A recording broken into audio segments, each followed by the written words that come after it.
it's going to be fun. I think everyone's going to enjoy it. Brett Favre, Mark Chmura, and Frank Winters are shooting a promo for NFL on Fox, complete with lights, cameras, and action. With all this, you might think we're on a glamorous movie set in California. Well, actually, we're a lot closer to Green Bay than Hollywood. We're on location at Heritage Hills State Park. They're high concept pieces that the players really enjoy and think are funny, and it gives them a chance to let their hair down and go out and have some fun. In fact, the concept was inspired by the players. We've been friends now for 5 years, and Mike had always called us the Three Yahoos, but we came up with something a little more, I think, that's something that would fit our nature a little bit better. So the Three Yahoos became the Three Amigos. Three Amigos or Three Stooges, one or the other. And the promo became a spoof of the movie. We're the Three Amigos! We are the Three Packerinos. Thank you. For the three Packers to become the Three Packerinos, they first went to makeup and learned you don't have to play a tough game of football to get dirty.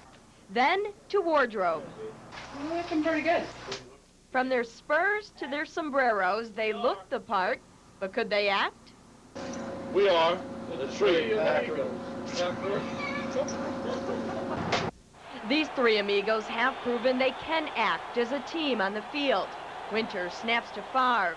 Favre finds Chmura downfield. They look for each other. They count on each other. But on the set, If you got Frankie Winters with you, I think it's tougher to do this because he's screwing up every second. So. Action. with cameras rolling and with take We are after take the Three Packerinos. after take. The players learn being actors isn't so glamorous. We'll always complain about wearing football stuff, but I think this was a little tougher, a little hotter. And after a hard day's work, about 2 hours, the weary amigos walked off into the men's Savior, the man to finally lead the Bucs in the right direction. It's opening day, and the questions have been asked. Today, we begin to get the answers.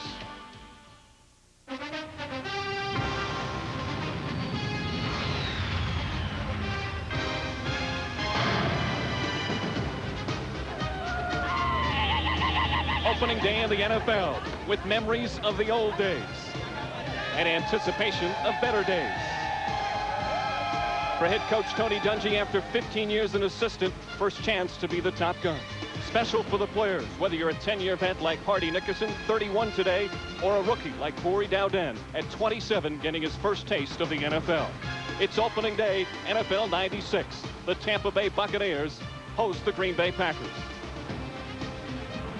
Welcome to a hot, humid, and rainy afternoon in Tampa, Florida. Hello, everyone. Along with Bill Moss, I'm Mike Breen. Always exciting opening day in the NFL. Perhaps no one more excited than Tony Dungy. So successful as an assistant coach, but now the pressure being a head coach and quite a challenge with Tampa Bay. Yeah, and one of the things Tony brings to the Tampa Bay Bucs is discipline. And Tony morally does everything that's right, and he expects the players to do everything that's right. Now, one guy that needs to do things right is Trent Dilfer, number 12, the quarterback.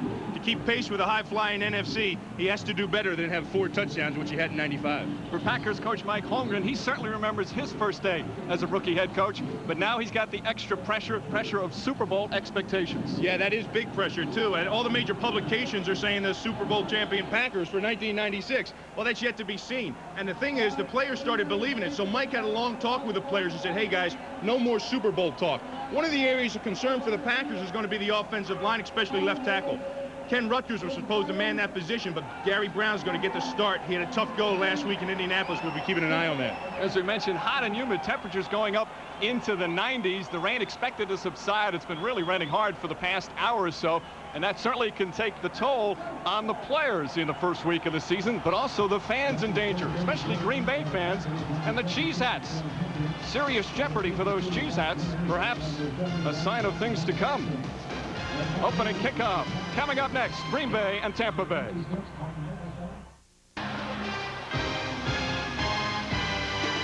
Sun coming out in Tampa, Florida after about an hour of hard showers. Field soaked, but it's still very, very humid. Green Bay 11-5 last year, makes it to the NFC Championship game. Tampa Bay 7-9 last year, but totally different for them. And of course for Brett Favre. And Tampa Bay, a divisional opponent to start off the season. Yeah, you know, Mike, one of the things you like to do is if you draw a divisional opponent early in the season, such as these two games, you try to sneak a win early. You know, a lot of timing's off offensively. The running game's not always good. So you try to get a divisional opponent, and each one of these teams want to get one early as opposed to later down the road. Tampa Bay has won the toss and will receive. Craig Hentrick will kick it off. Hentrick, the punter, also winning the kickoff duties in a battle with Chris Jackie during preseason.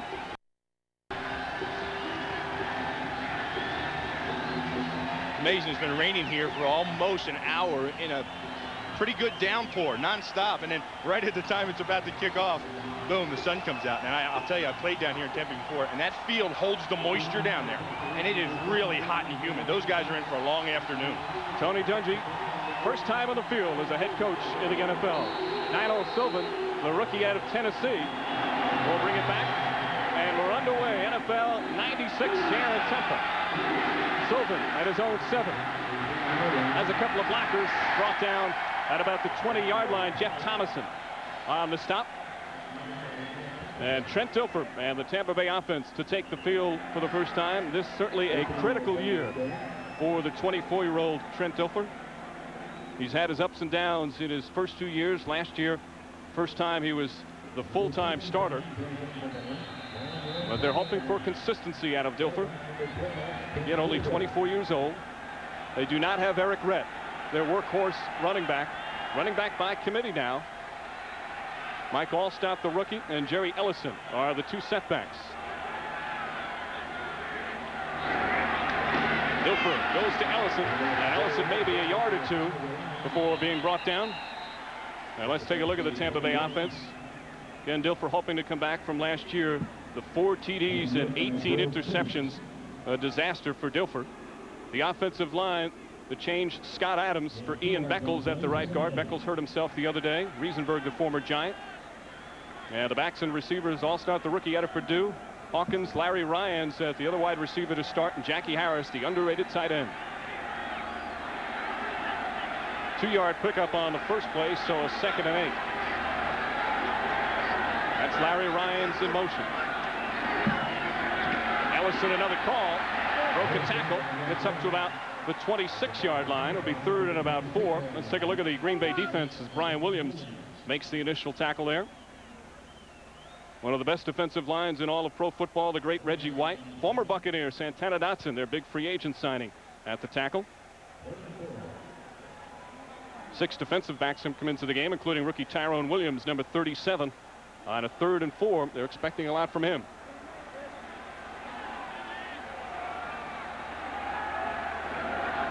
Packers led the NFL last year. Their defense did in 3 downs and out. Dilfer, his first pass, fires. It's complete and good for a first down. Courtney Hawkins on the reception up to about the 33.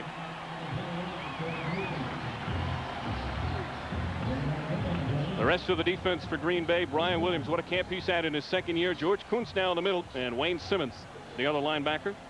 The corners, Newsome and Evans. Eugene Robinson, the former Seattle Seahawk, along with Leroy Butler. There's Newsome. They love what he brings to the table week in and week out. So 1st and 10 for Tampa Bay. Dave Moore, the tight end, this time in motion. Allstott, the rookie, his first carry in the NFL, and he stopped pretty much at the line of scrimmage.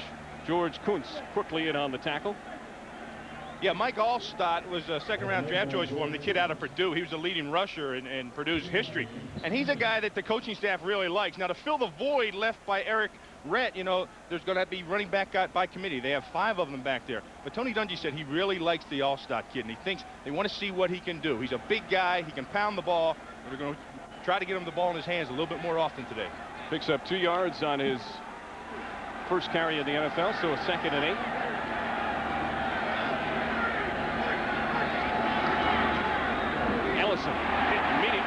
scrimmage and thrown for a loss. Wayne Simmons right there in on the stop.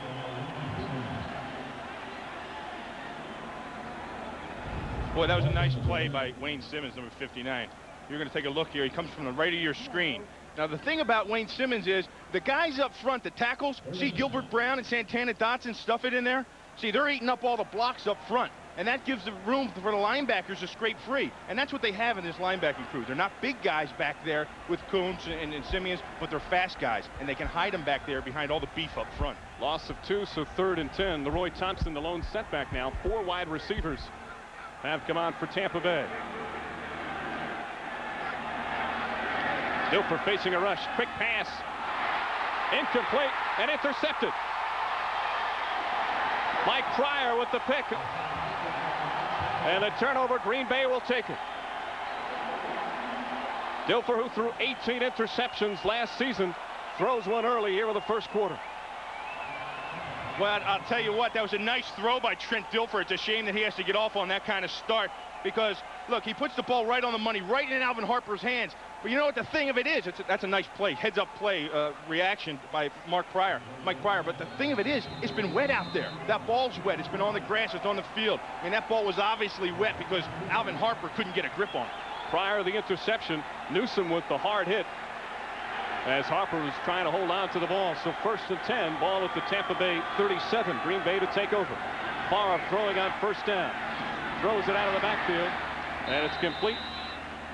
Antonio Freeman, now the starting wide receiver. Starting lineup for Green Bay. 28-year-old Favre, MVP in 1995, but a difficult offseason with the rehab stay because of the addiction to painkillers. He says he's in great shape. He says don't bet against him to have another great year. 4-yard pickup on the Freeman reception. Bennett and Henderson are the setbacks. So 2nd and 6. Favre again to throw. He's got Freeman again. And Freeman gets the 1st down to the 24. Charles Dimry and Lonnie Martz on the stop. The offensive line for Green Bay, and this is the one question mark for them. Gary Brown starting at left tackle. Aaron Taylor, pretty healthy right now at the left guard. Winters, Timberman, and Dotson. Now the backs and receivers, Bennett and Henderson. Freeman, Brooks coming off that great year, and the Pro Bowler, Mark Chimera. 1st and 10 for Green Bay off the Dilfer interception.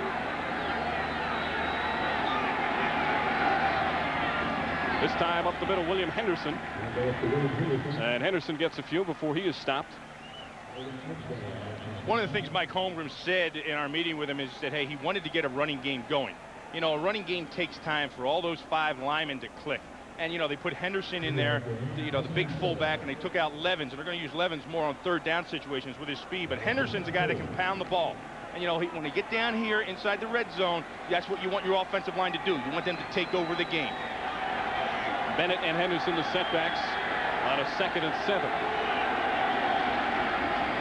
Favre, quick throw. Chimera's got it.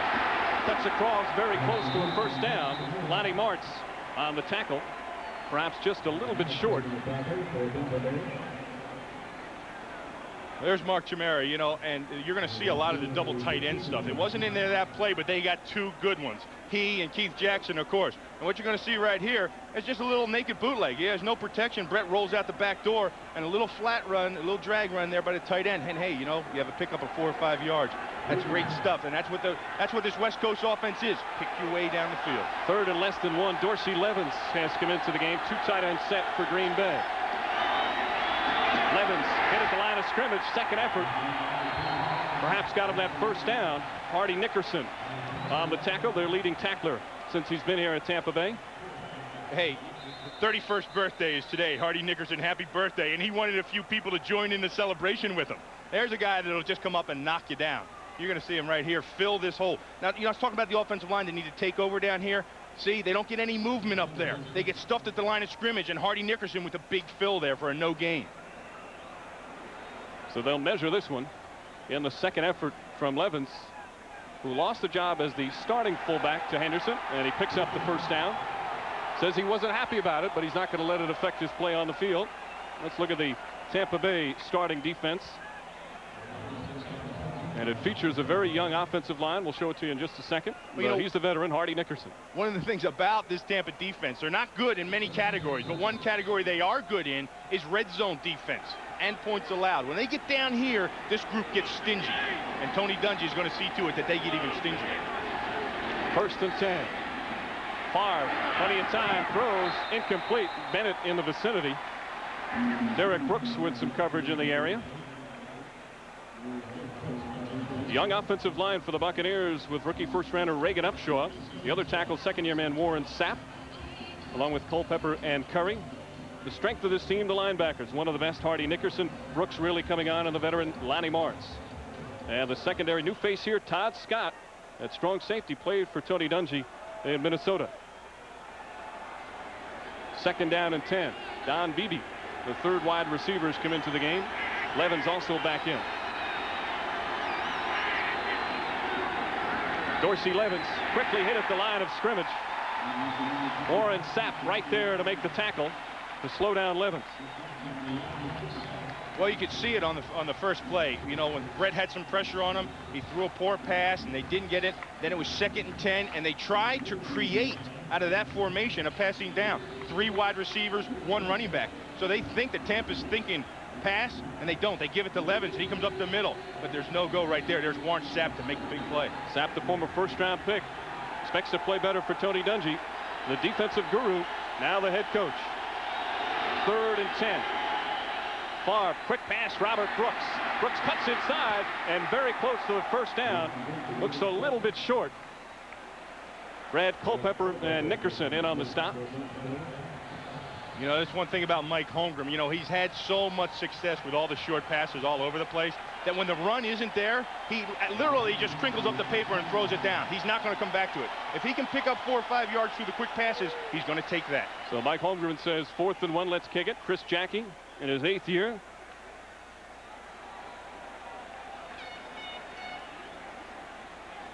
Jackie, the 10th most accurate kicker in NFL history. This a 23-yarder. And Green Bay on the board. Off the Dilfer interception, a deflection. Green Bay marches down and gets the first 3 points of the season. Just over 6.5 remaining. First quarter in Tampa. The Packers go on top.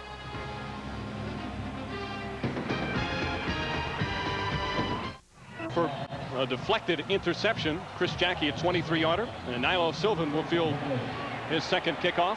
Hentrick does it. Sylvan's going to bring it out. A rookie, not a lot of room, and chased out of bounds at the 22. Corey Dowden runs him out of bounds. Hot one in Tampa. 3-0 Green Bay. Nike presents. Yeah, you could see on the opening kickoff. You see right there, he points to his head, looks at Nilo Sylvan and says, hey, you got to think. You have to think about these things. When you take a kick 4 yards deep in the end zone, stay in there. We could have got the ball to 20. Instead, they're getting it at the 13-yard line. And, you know, it's opening day, and here's a rookie guy, and he had such success against Miami. He returned a punt for a touchdown. He was thinking he could get another one out here today. You got to be smart. Dungy said most of the rookies unaware of the difference in intensity between regular season and preseason. Rude awakening for many. Allstott gets the handoff, knocked behind the line of scrimmage, then taken out at about the 13. Santana Dotson, the initial hit to slow him down. And you talk about key players as Allstott gets up. Mike Holmgren said he is the key to their defense this year. Yeah, you know, they need a big pass rush and movement guy in there, and they get that from Santana Dotson. He's very active in there, and he has a little grudge match going here today against his old teammates. You know, he said they gave him a bad rap. They said, I can't play the run. He goes, the truth is, I was out there playing hurt with a broke hand. I was giving everything I could, and he wants to show him that, hey, he can play the run. He was in the backfield on that play. 2nd down and 8. 2 tight ends in the game. Dilfer throws, complete. Jackie Harris up to the 24. He's got a first down. 10-yard pickup for the former Packer. Leroy Butler on the tackle. Yeah, and this is a guy they've got to get into their offense. See Jackie Harris there to the right of your screen? Okay, watch the release. See, there's a blitz here coming by Simmons, and Jackie just comes out, and he knows it's a blitz, so he cuts his route short, and he's wide open, and Trent Dilfer sees the blitz and finds him. That was a great read on the part of Trent Dilfer finding Jackie Harris. With Eric Rett, the holdout, Horace Copeland, their best receiver, out with an injury, Harris really is the main offensive weapon, or the number one. They've got to get him into the plan more often. So 1st and 10. Jerry Ellison whacked hard, and he fumbled the ball. Packers signaling that they have it. Still no word from the officials yet that they're sorting things out. Sean Jones says it's Green Bay ball, and it's official. Packers get another turnover. Fritz Shermer, the defensive coordinator, pumped with his defensive start. An excellent field position once again. Reggie White, apparently the one to pounce on the ball. Watch the fill there. You know who made that stuff? That was Brian Williams, number 51. He's the guy that had the great training camp. He took the fullback and ran him right back into the play. You're going to see to the right of your screen. Watch him just jack that whole thing up. He stuffs the play. Ellison runs into the back of Allstott. The ball pops out, and it's a turnover. And one of the things they stressed, Fritz Shermer stressed, this year we need more turnovers. Last year they were -5 in the giveaway takeaway ratio. They just couldn't get enough takeaways. 1st and 10 at the Tampa Bay 27. Dorsey Levens has a hole, scampers through, and he fumbles the football, picked up by Antonio Freeman.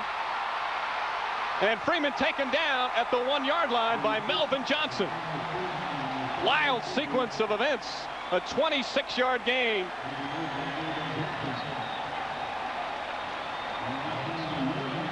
Not the diagram play, but it works.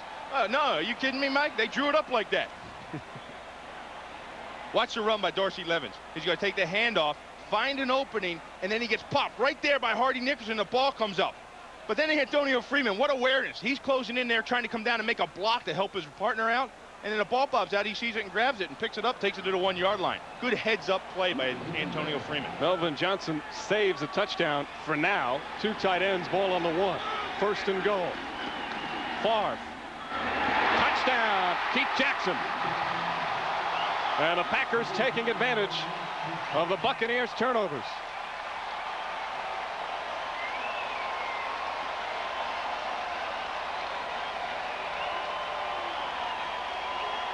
First the interception, then the fumble, and Green Bay is up 9-0. Well, there's a heck of a series of things that occurred there, but one of the things you can't do that Tampa Bay has done the last 2 possessions is turn the ball over.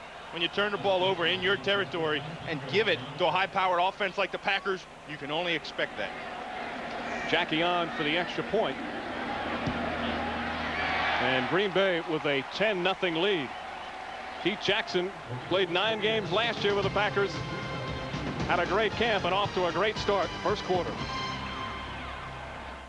Bowler, now 31, catches the 1-yard TD pass from Brett Favre. Green Bay's up 10-0. You know, Keith Jackson was out of football last year. He got traded up there, didn't want to report to Green Bay. Sat out half the season, came in, and he said, look at him smiling. This is a whole new attitude of Keith Jackson. He loves it in Green Bay.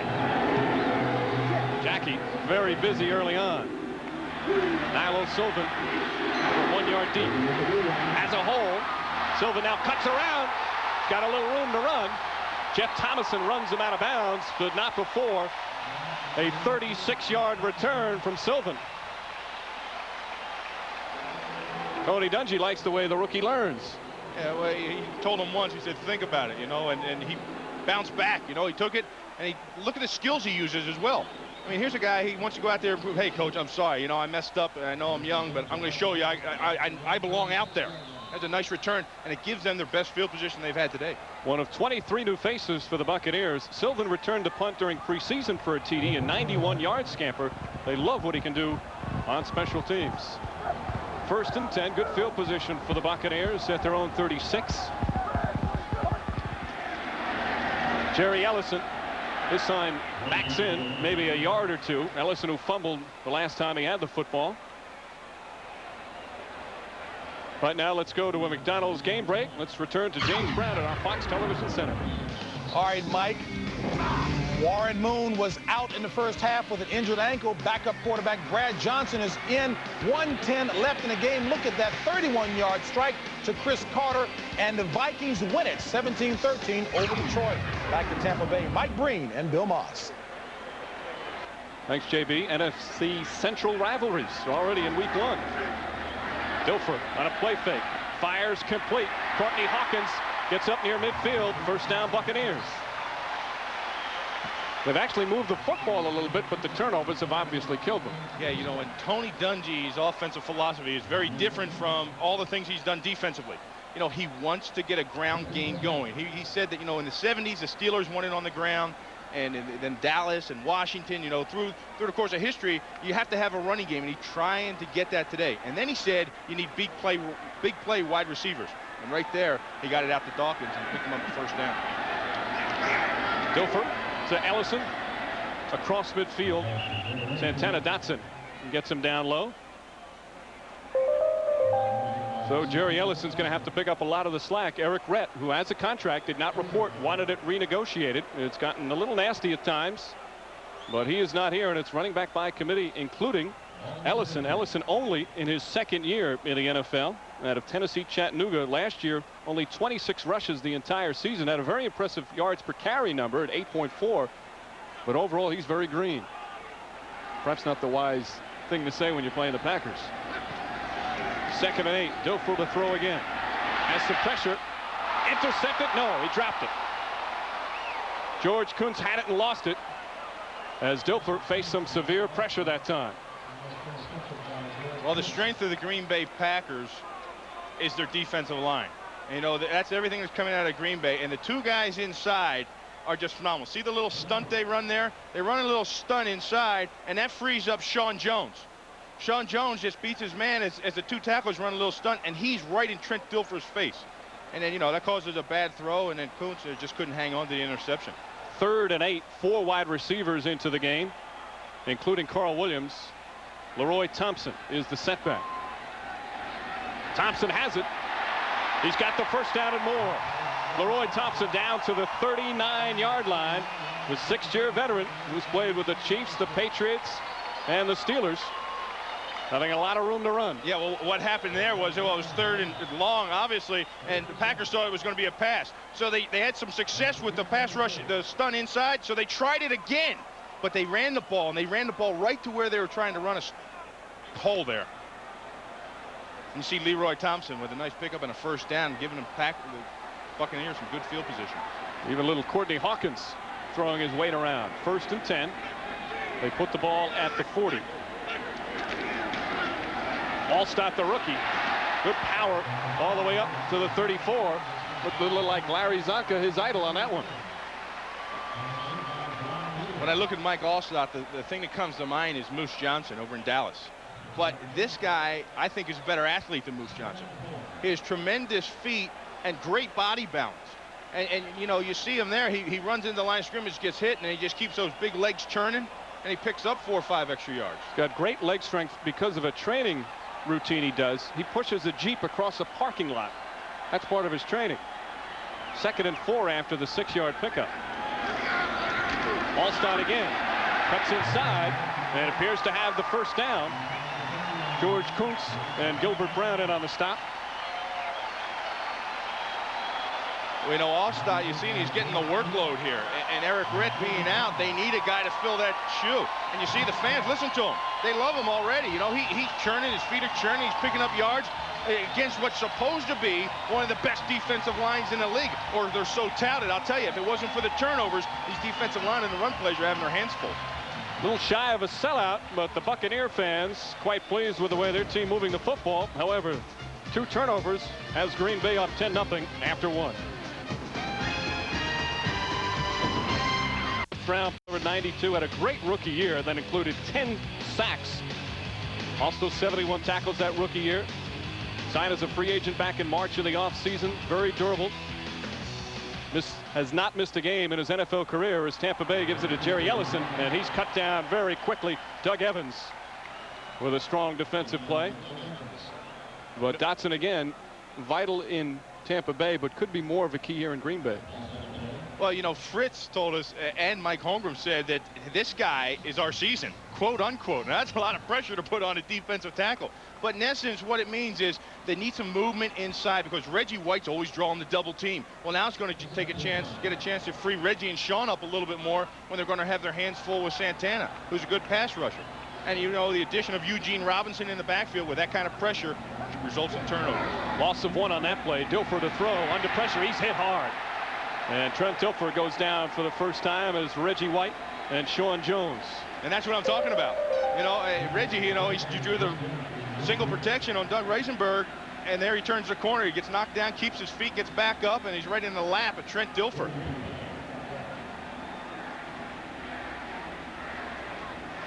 There's Sean Jones with a rush. Let's see at the top of your screen there.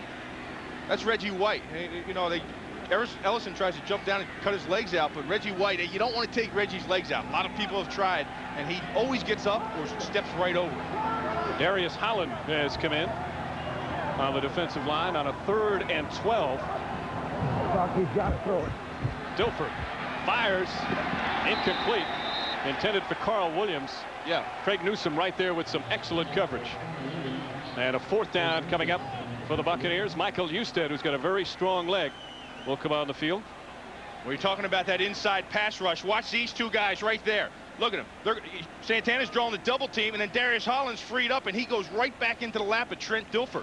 And that's what they want. That's what they brought him in here for, to get that inside rush going. And you can see it was really effective right there. A 48-yarder. Usted beat the Packers here in Tampa last year in overtime. His career long is 55 yards. Check that, 57 yards. And this one again from 48. And the Packers have called timeout. Opening minute, 2nd quarter, Green Bay with the lead. On for a 48-yarder. Minute or overtime. That was his long from last year. He made his final 8 field goals of 95. Team record is 11 in a row. Steve Christie. Very strong leg. And in this case, very accurate as well.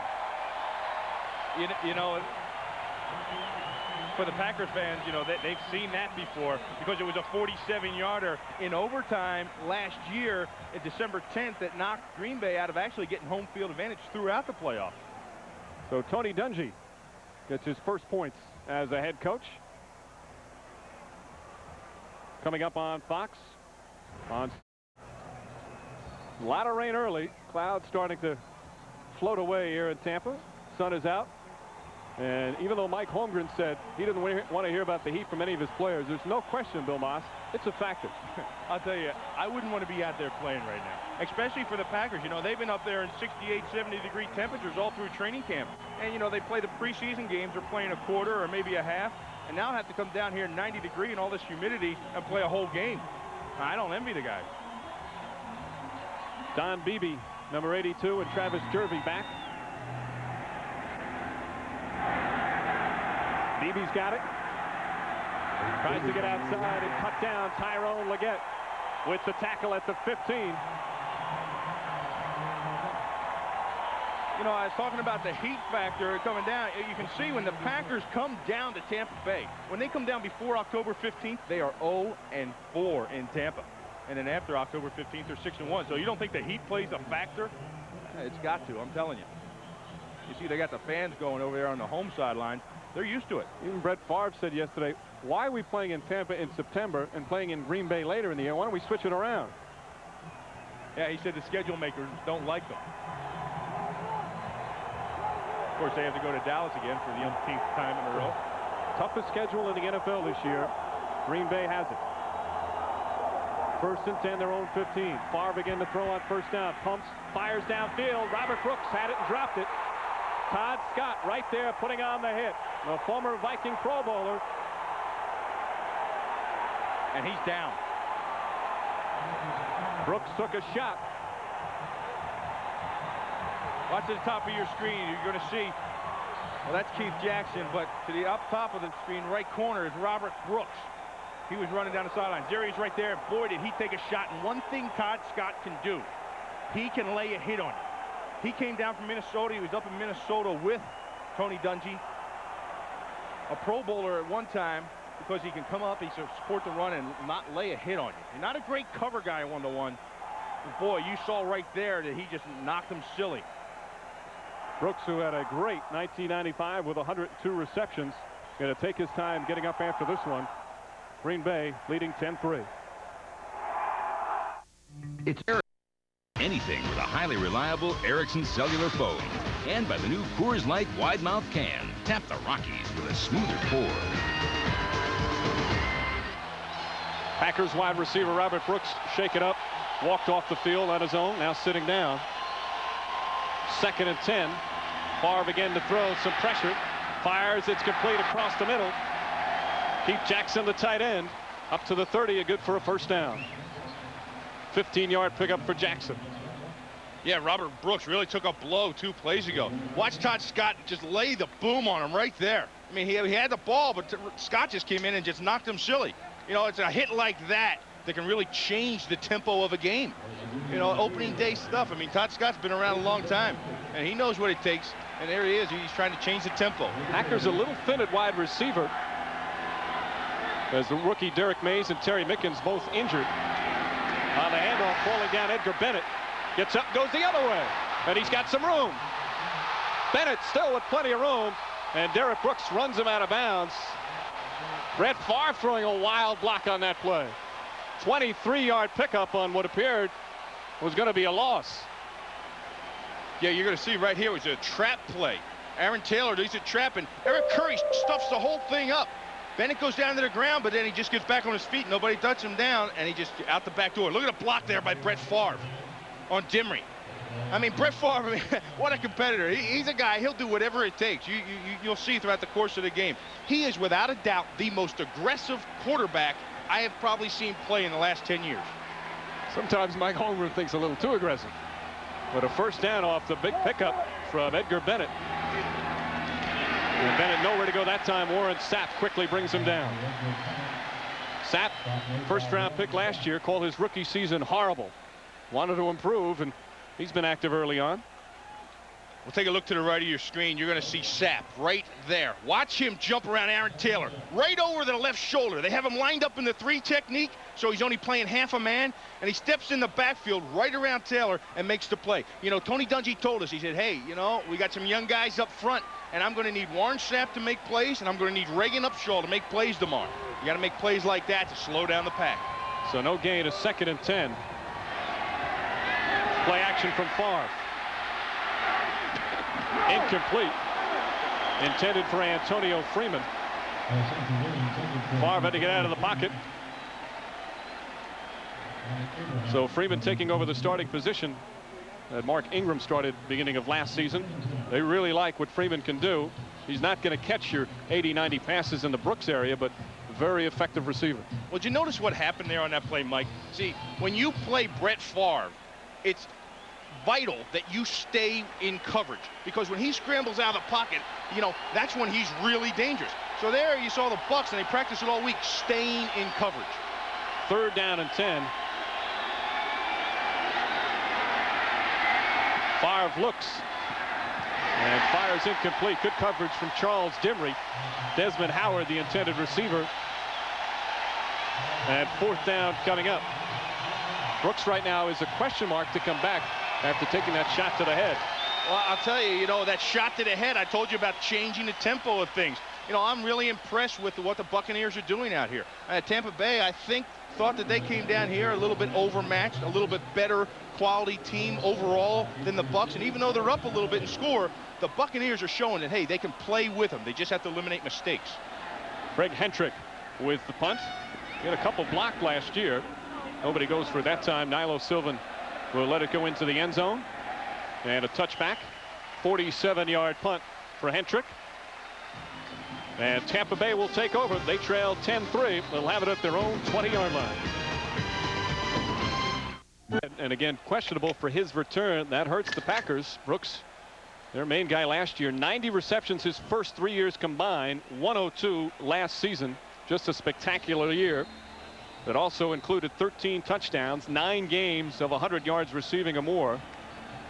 But again, whether or not he returns, we'll have to see. Reggie White and the defense going to have to come up big. 1st and 10 for Tampa Bay. Dilfer looking downfield, now settles for Allstott out of the backfield, breaks the tackle, still going, and he gets the first down up to the 30. What a second effort from the rookie from Purdue, 11-yard pickup. And the Buck fans love it too, and I'm sitting up here and I love it. I mean, I like to see effort like that. Here's a young kid out of Purdue, you know, he's getting his first NFL game ever. And you know what's really impressive also, Trent Dilfer, he was looking downfield. But then he checked down. He did a smart thing. He checked down and threw the ball to his back that was open. And then, you know, Allstott, that big guy, just keeps his legs churning, you know, used to pushing that Jeep. He's overshadowed by a lot of big names in the Big Ten last year. And the call this time goes to Reggie Brooks, a recent signee of Tampa Bay, again because Eric Rhett, the contract holdout. So Brooks, who had his problems in recent years at Washington. Santana Dotson makes the stop and gets booed by the Buccaneer fans here in Tampa. Well, let's take a look at Santana Dotson. You know, he's a guy that, like I told you, the season rests on his shoulder. Look at he's ready to go. Watch him get in the backfield and call it some penetration. That makes Brooks cut. Then he comes off the block so well. That's the quickness and the movement that Fritz Shurmur's talking about that he needs inside at the defensive tackle position. 3-yard pickup, so 2nd and 7. Here comes a blitz. Dilfer hit, gets it off. Allstott's got it. First down up to the 48-yard line. Craig Newsome with the tackle. Dilfer took a shot but hung in there. 15-yard pickup.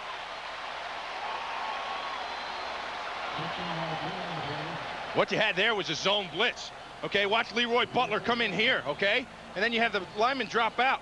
Dilfer stands in there, takes the shot, and just finds his open receiver. You know, that's the development you want to see in your young quarterback. You know, I said in the beginning of the show, Trent Dilfer's been up and down, and I didn't stand alone in that assessment. But what you're seeing right now from him is you're seeing a little bit of consistency and patience in the pocket. You like to see him bounce back after the interception, which really wasn't his fault. It was a deflection off Alvin Harper. They've got a 1st and 10. Reggie Brooks thrown down behind the line of scrimmage. Brian Williams, who was the real surprise in camp and has been playing so well, makes the tackle for the loss. Yep, Brian Williams, he's out of nowhere. And, you know, Mike Holmgren was going to cut him last year. You're going to take a look at him. He's right there in your picture. He's second from the right. He's going to cut. Watch him slide. Then he finds the opening, beats Allstott's block, and in the backfield for the wrap-up. You know, he had a groin last year. It was a 3rd-round pick. He had a groin problem. You know, he just wasn't productive. And Mike said, hey, it just took him a little while to catch on. Because he was from USC, where Mike went, that's the only reason he kept him around, but they wanted to cut him. After the loss of 6, Dilfer throws. Brooks out of the backfield, can't hold on. I think he heard some footsteps. George Kuntz was right there running up toward him. Yeah, you know, Reggie right there wishes he had another shot at that. Going through his mind right now. Did you ever do something and say, oh, just one more time, just give it to me one more time? Yeah, he wants another time right there. You know, but back to Williams. You know, we were talking about with the Williams deal. You know, they were going to cut him, and Fritz Shurmur said he played so well in preseason that they couldn't keep him off the field. You know, they brought Ron Cox in to play middle linebacker from Chicago in the offseason. Well, Williams was too productive, so they moved Kuntz back inside, and Williams got to start it right outside linebacker. 3rd and 16. Dilfer flushed out of the pocket and gets it off. Reggie White right there to try to drag him down. Incomplete. 4th down coming up for the Buccaneers. Big Gabe Wilkins. Yeah, you see the Green Bay Packers are already alternating their line up front there because of the heat. And then there, Reggie chases him out of the pocket. And then here comes Gabe Wilkins and closes the whole thing up for him. Gabe Wilkins, a big part of this team, as you see Desmond Howard back. He's going to have to spell Sean Jones and Reggie White at ages 34 and 33. They're going to need some time to rest once in a while. Especially in 95-degree temperatures and the humidity at about 106. Howard at the 14, quickly brought down. Tyrone Leggett right there again. 2 strong tackles from Leggett on special teams.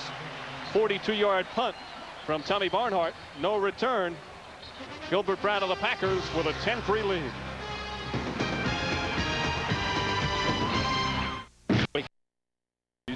With a banged knee, they're going to take a look at halftime. Number 90, Darius Holland, will get a lot of time now. 1st and 10 at the 18. Robert Brooks back in the game for the Packers, so that's good news for Green Bay. After taking that blow to the head, Favre throws downfield. He intended for Chimura, but he couldn't quite grab it. A little bit too high from Favre, who certainly would like to have that one back. Mark Chimura had a great season last year. In his first start, you know, he has his 40-some receptions and then goes to the Pro Bowl. A great year. And you can see him fighting his way. He finds a little opening in the zone and sits down, but Brett just overthrows him. And the reason Brett overthrew him was Eric Curry was up in his face. Now, Eric Curry's, you know, the #1 from Alabama a few years back, hasn't been real productive on the right side. Well, now they're just playing left end, and they're really happy with how he's coming at left end. 2nd and 10. Dorsey Levens, the lone setback. He's got it. Gets a little bit of a hole. Gets up to about the 24. Packer fans always concerned with what's going on with the 49ers. For McDonald's game break, let's go to James Brown. And Mike, how many times have you seen it? You know the cast of characters. Steve Young fakes a handoff, end around to Jerry Rice. He goes in with his 10th career rushing touchdown. San Francisco leads the Saints 14-0 in the second. Back to Mike Brady and Bill Morris. Thank you, James. 3rd and 6 coming up. Packers lead it 10-3. 2 key turnovers from the Buccaneers led to the scores. Bennett, the lone setback. Again, Brooks is back in the game, and Favre's going to have to call a timeout. Green Bay with 1 left. Mike Holmgren feeling the heat a little bit. Time now for our Affleck trivia question. The last 15 Super Bowl champs have all ranked in the top 10 in rushing. Well, how about Green Bay? Chance of a Super Bowl this year? How did they rank in 1995? Answer coming up. Visa. Not quite. 89 per game. Their lowest since 58. 28th in the NFL. They've got 3rd and 6 right now. This is a passing situation, which nothing pleases Brett Favre more. Some good pressure on Favre. Gets it off, complete to Freeman. He's got the first down up to the 34-yard line. 12-yard pickup, and Freeman already getting very comfortable with Favre. Yeah, that's what I'm talking about, Brett Favre. You know, they have the blitz. Charles Dimmery comes off the right side, forces Brett out of the pocket, and he throws the ball on the run. And there's Antonio Freeman wide open. You know, it's hard to cover. See, they had 2 tight ends there, you know, on that possession. And it's hard to get coverage on everybody when you have 2 tight ends. And what you saw that they did, they brought in an extra defensive back and only had 3 down linemen. 1st and 10. Ball at their own 35. Edgar Bennett hit hard at the line of scrimmage and taken down. John Lynch on the tackle. You know, we talked about the Packers running game and the Affleck trivia. And, you know, to me, that's been their albatross in their last 5 years. That's what's eventually reached up and drug them down somewhere in the playoffs, is that they don't have a running game. And the ironic thing is they had a 1,000-yard rusher last year in Bennett. Well, he must have got the ball 1,000 times, but he got 1,000 yards. And at 28, you have to have a good running game to advance through the playoffs. Well, 1,000-yard rushers, they're not what they used to be. With the 16-game schedule, you only have to average 62.5 a game. Reverse. Brooks has some blockers ahead, but a great tackle from Derek Brooks at the 38-yard line.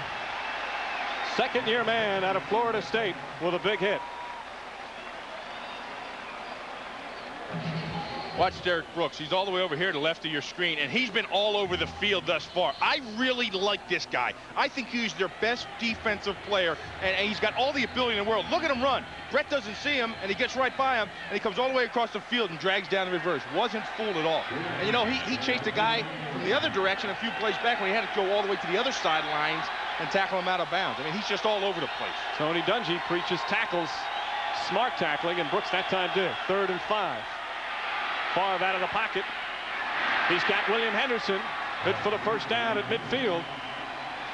Brooks on another tackle, but not before an 11-yard pickup. And they like Henderson. He's not just a blocker. They like the way he can come out of the backfield and catch the football. You know, and it's so tough on a defense. You saw Lonnie March, number 51 there. He was out there in space, and he sees Brett running towards the at line of scrimmage. He doesn't know whether to come up. He doesn't know whether to stay in coverage, and he just left his coverage just a little bit to come up and support Brett. and he left his man open. That was Henderson's. You know, so that is so vital, all the things that Brett can do in the backfield. Packers lead at 10-3. A Dilfer interception and an Ellison fumble led to the points for Green Bay. Favre to throw again. Little pump out of the backfield. Got Dorsey Levens, plenty of blocking room. And Levens still going down to about the 29-yard line. Todd Scott helping to chase him down, but a 19-yard pickup for Dorsey Levens. Nice screenplay and excellent execution. Watch the left tackle, Gary Brown. Watch him set up. Takes Reagan Upshaw, pushes him right by Brett Favre, and then the whole thing sets up. You see Aaron Taylor out there. You see Timmerman. And then Dorsey Levens, you know, they use his speed in the development of the screenplay. And it's been working well for him. It worked for him in the preseason and all last year. You know, the timing on the execution of that thing is unbelievable. First down and 10. Favre this time to Bennett. And Bennett spins up to the 26. So much on Gary Brown. I mean, he's a vital player because of all the injuries. How's he doing so far? Well, you know, I always look at two things when you look at an offensive lineman. One, he hasn't been called for a holding penalty. And two, his guy, Reagan Upshaw, hasn't had a sack. So overall, you know, you have to be pretty pleased with the play of Gary Brown this afternoon. Of course, Rutgers out for at least the first 6 weeks. Michaels banged up, may play. Brown also has an ankle injury. He's playing hurt. It's a prerequisite to play left tackle for the Packers to be banged up. 2nd and 7, 9th play of the drive. 4 wide receivers, and they give it to Dorsey Levens with a huge hole. And Levens very close to a first down. John Lynch right there on the stop again. Packers moving the football in this drive. You know, I tell you, the Green Bay Packers offense do everything to keep you off balance. Watch Aaron Taylor right there, and watch what he does to Sapp. He's going to turn Sapp and let him run right by him. And see the hole open up? And then boom, there goes Levens right out the gate. I mean, it's so tough on a defense when your offense, meaning the Packers, can do so many things. Last year, Edgar Bennett carried it 77% of the times, but Mike Holmgren wants to split it up a little bit. Levens and Henderson and Travis Jervey will all see some action. 3rd and 1. Bennett the lone setback. Chamorro in motion.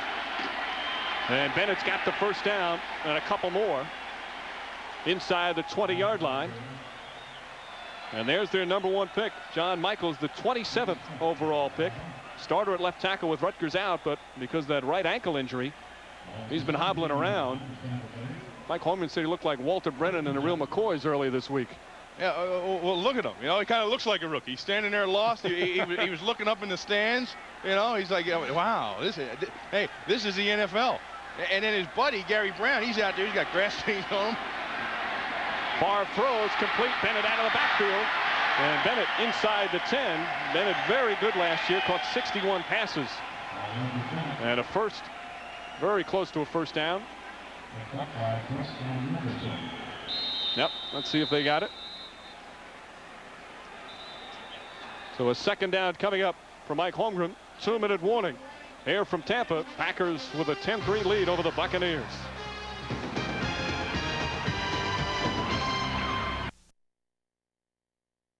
And 2 coming up.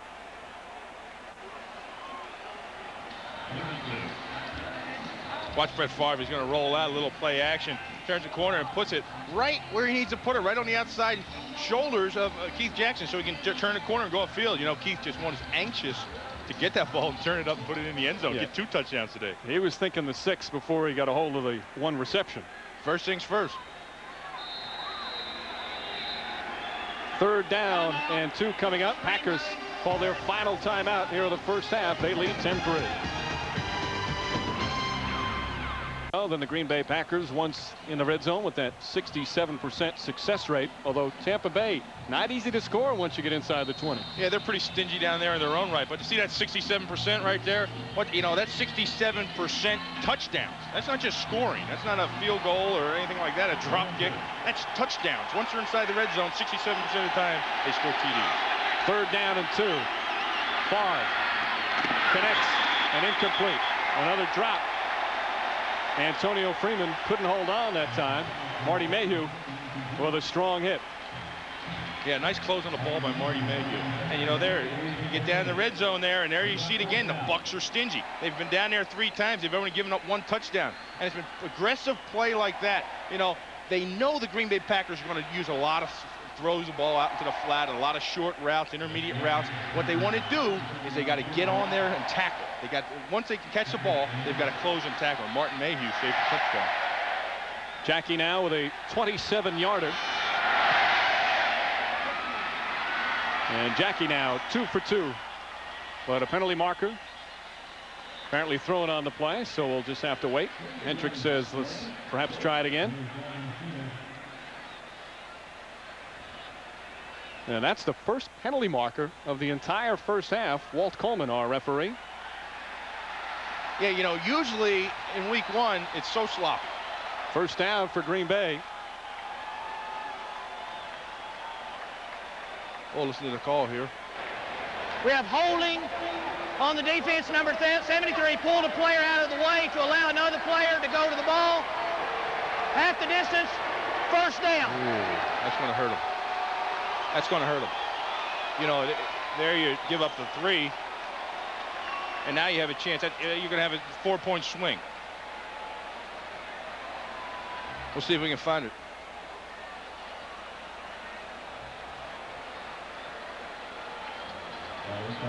I can't see from that angle. Yeah, hard to tell there. I can't see anything that derogatory from that angle. You know, that would have to be very flagrant to get that thrown. You know, a drastic pull of somebody down to the ground. Or near block or something along that lines. Buccaneers didn't seem too mad at the call, so perhaps as they get a 1st and goal. Favre, touchdown. Keith Jackson, his 2nd TD reception of the afternoon. You don't think this guy's been vital to the Green Bay Packers? It was him last year that came in, and towards the end of the season, you know, they utilized that 2 tight end set so much. And it was that set and that formation that caused the San Francisco 49ers so many problems. The gunslinger Brett Favre had 38 TD passes last year. He's already got 2, both to Jackson. As we mentioned, Jackson played just 9 games in the regular season last year, then exploded, had a great playoff run. And that penalty really hurts the Buccaneers. Jackie on now for the extra point. And it's 17-3. Those penalties, the kind of make Tony Dungy wish he was still an assistant, although it was a defensive penalty. You know, for the Green Bay Packers and Keith Jackson, boy, he's just a guy that is so excited to be here. And the reason he's so happy, you know, isn't because he's starting again, isn't because he's catching touchdown passes here. It's because of Mike Holmgren. Watch the protection up front of the guys. You know, they're buying Brett time. He gets to sit in the pocket nice, nobody around him. Picks his spot and finds Keith Jackson in the back of the end zone. Like I was saying, Jackson's just happy to be here. I mean, Mike Holmgren, if you're ever a player you get a chance to play for him, which I did for a year, I mean, he's a guy that you just love being up around. He makes practice enjoyable. He makes coming to work enjoyable. He makes reaching the ultimate goal and the things they want to do collectively with the team enjoyable. And you see the smile on Keith Jackson's face. I mean, he was in training camp this year. That's a first. I mean, he's been in the league like 9 years. He's been to 2 training camps, and he was at the full training camp this year. He was a free agent and re-signed back in July. That's a nice long drive for the Packers. Went 82 yards, but again, that penalty is what kept it alive and made the difference between a field goal and a touchdown. As Hendrick back on to kick it off. Boy, has he been busy here in the first half. Nilo Sylvan, the rookie, back once again for Tampa Bay. Sylvan at his own 1. Cuts inside and knocked down at about the 20-yard line. Coming up on Fox, I want to remind you, back in Atlanta, they took home the gold. Now they're Dungy with a challenge here in his first game as head coach. His team down 17-3. Yeah, you know, and he's got so many young guys on the team, 23 new faces, and he's got to keep them all focused and say, hey, you know, we hurt ourselves, and he can pinpoint the penalties and mistakes that have hurt him. 4 wide receivers, but they run it and go absolutely nowhere. Sean Jones takes Leroy Thompson down, and the first smattering of boos, obviously not like that play selection. Well, they need to get the ball downfield a little bit, get the offense a spark, get them some kind of hope before they go in the locker room at halftime. They have all 3 of their timeouts remaining. Dilfer firing downfield. Jackie Harris lost it off the strong hit from Mike Pryor. And Pryor has come up very big here in the first half, already has an interception. Mike Pryor, an 11-year guy, you know, he was with the Indianapolis Colts for a long time, and he was one of the first players to move in free agency. He's just a smart guy, and he's always around the ball. He plays it smart, and he knows Jackie Harris. They were together up in Green Bay, and he knows what he can take and what he can't take. And what he can't take is a handful of helmet coming at him when he has that football in there. 32-year-old Mike Pryor. This is 4th year with the Packers. A 3rd and 11 for Dilfer. Has a little time, fires, incomplete. He intended for Carl Williams, and that one a little too high. That's some of the problems Dilfer's had in the past couple of years. Coming up at halftime, which is just a minute and 2 away. The Dockers Khakis halftime. JB and Terry will have all the scores and highlights. Opening day in the NFL. Some surprises. Some expected results. 4th down is Houston. Check that Tommy Barnhart.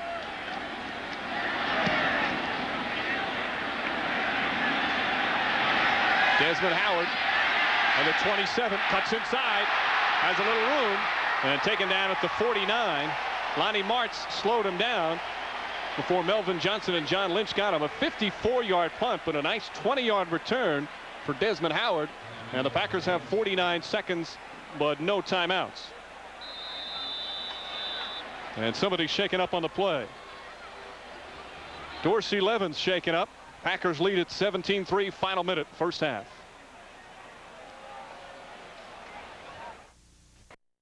Got tripped up over the pile there, pushed backward. Maybe he's got a little ding or something. Wind knocked out of him. Doesn't look like anything serious as he gets up and jogs off the field. Packers a little banged up. Levins. Brooks came out for a while with that blow to the head. Gilbert Brown's been sitting down for quite a bit with the knee injury.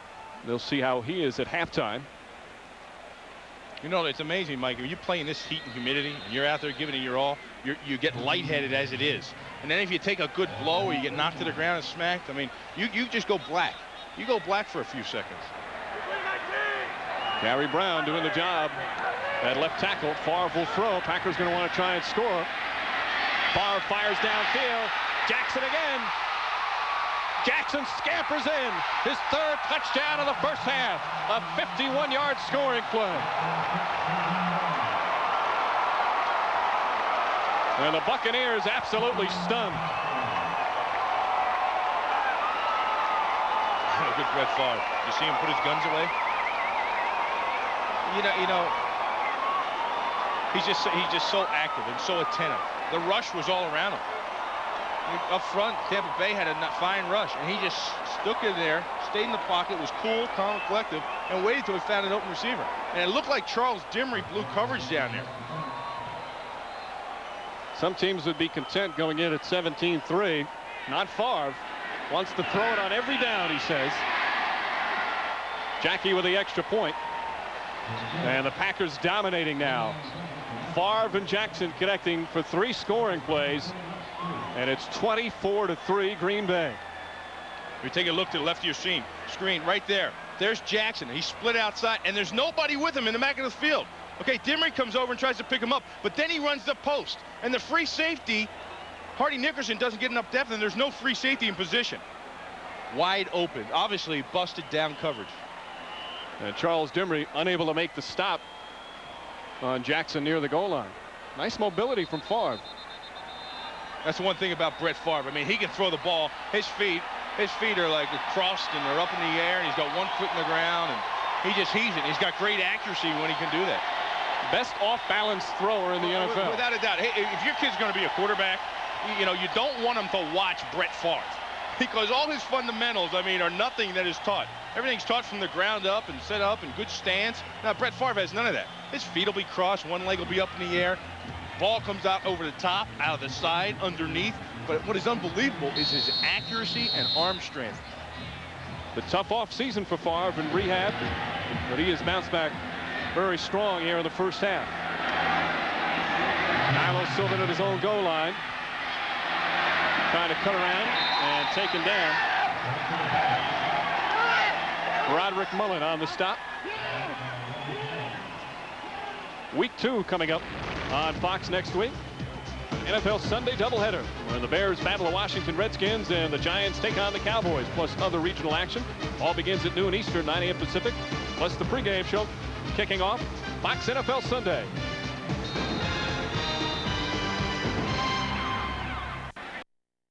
During the offseason. Yeah, boy, you see that show this morning? I just love watching that show with Ronnie Lott in there. It's even more exciting. Another defensive guy. Had some toughness, no question. Dilfer throws and immediately hit by Leroy Butler. Excuse me, Bill.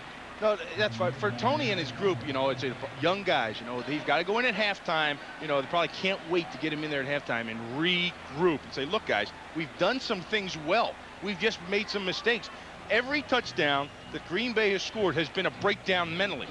And, you know, Tony, he's got to expect this from his group early on. But if he can pinpoint and show them, say, look, they scored here because of the fumble. They scored here because of the interception. They scored here because of a breakdown in the secondary. If you can show them those things, then they can get a grasp and say, you know what, we're right. Then you go back and show them and say, hey, these are the things we're doing good. Look, we're running the ball. We're pushing our defensive front with our offensive linemen. You know, we hit some play action. We got the ball to Jackie Harris. Show them the things they're doing good. Get some confidence at halftime and come back out and start over. The turnovers have hurt. And number 88 is hurt as well. 3 TD receptions for Keith Jackson in the first half. Yeah, and you know, talking to Keith Jackson, he says between the two of those guys, who's ever got the hot hand, you know, we'll all get snaps. Whoever has the hot hand will stay in. Dilfer the throw. It's complete. Jackie Harris, the tight end, tries to get outside and does. Wayne Simmons drags him down. First down on a 10-yard pickup. Yeah, Jay, you got to get the ball to Jackie Harris. As you look at their offense, and you need somebody that's a game breaker. And to me, Jackie Harris is that guy for the Tampa Bay Bucks. You know, you need to get him in the game plan more often. Go to him. You know, you saw a little drag route there, and then you're going to have to get him in the hook, and then have him stretch the field. Send him down the seam. He has the speed to go down the seam because he was formerly a wide receiver. Had a career best 62 receptions and 751 yards last season. First and 10. Ball up now just shy of the 35-yard line. Dilfer under pressure from White is hit. Throws incomplete. Intended for Alvin Harper, and Trent Dilfer, who was sacked quite a bit last season, 47 times, takes a shot from Reggie White. Well, one of the things you like when you see the stunt here, you see Reggie come inside, and you saw Santana take the double team, and then Reggie comes underneath him. I mean, that's what the use you can get out of Santana Dotson. That's some of the great things you can do. Penalty marker, however, on the play. Holding. Offense, number 60. 10-yard penalty. Repeat, first down. Well, they get Jimmy Pine for holding. Pine, the left guard. But it's been basically a first half free of penalties.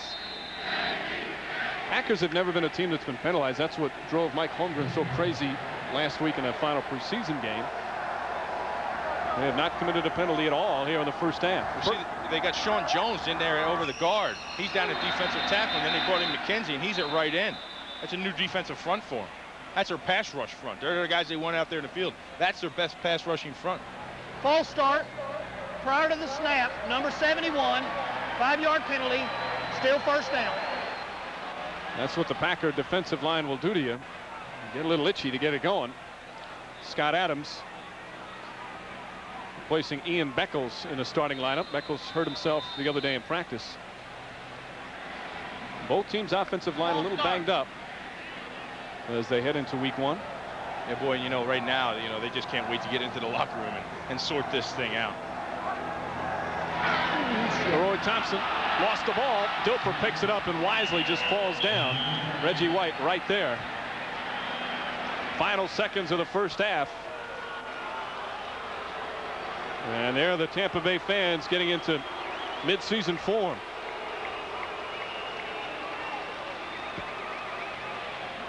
Tony Dungy certainly was not hoping for this type of first half. His team turned the ball over early, and Favre and Jackson connected for Green Bay. Dockers halftime coming up with JB and Terry. Halftime in Tampa. Green Bay in complete control. About the 36-yard line as Green Bay doing a good job in that first half. You know, all the talk of the Super Bowl hype, it's not hype with this team because they are that good on both sides of the football. You know what I'm very impressed with them is the fact that they go out there and they've made some mistakes, but they've taken advantage of Tampa Bay's mistakes. You know, they look sharp, they look crisp, totally different from the team I saw last week in Indianapolis. And they're certainly confident. They're not allowed to talk Super Bowl. Mike Holmgren says no talk whatsoever. But they're certainly starting off like Super Bowl contenders. And Brett Favre very sharp already in the first half. 3 touchdowns already. He's off and running. 1st and 10. Packers will start this time at their own 36. Favre to throw right away. Hit hard and sacked. Warren Sapp, who had an active first half, gets his first sack of the season.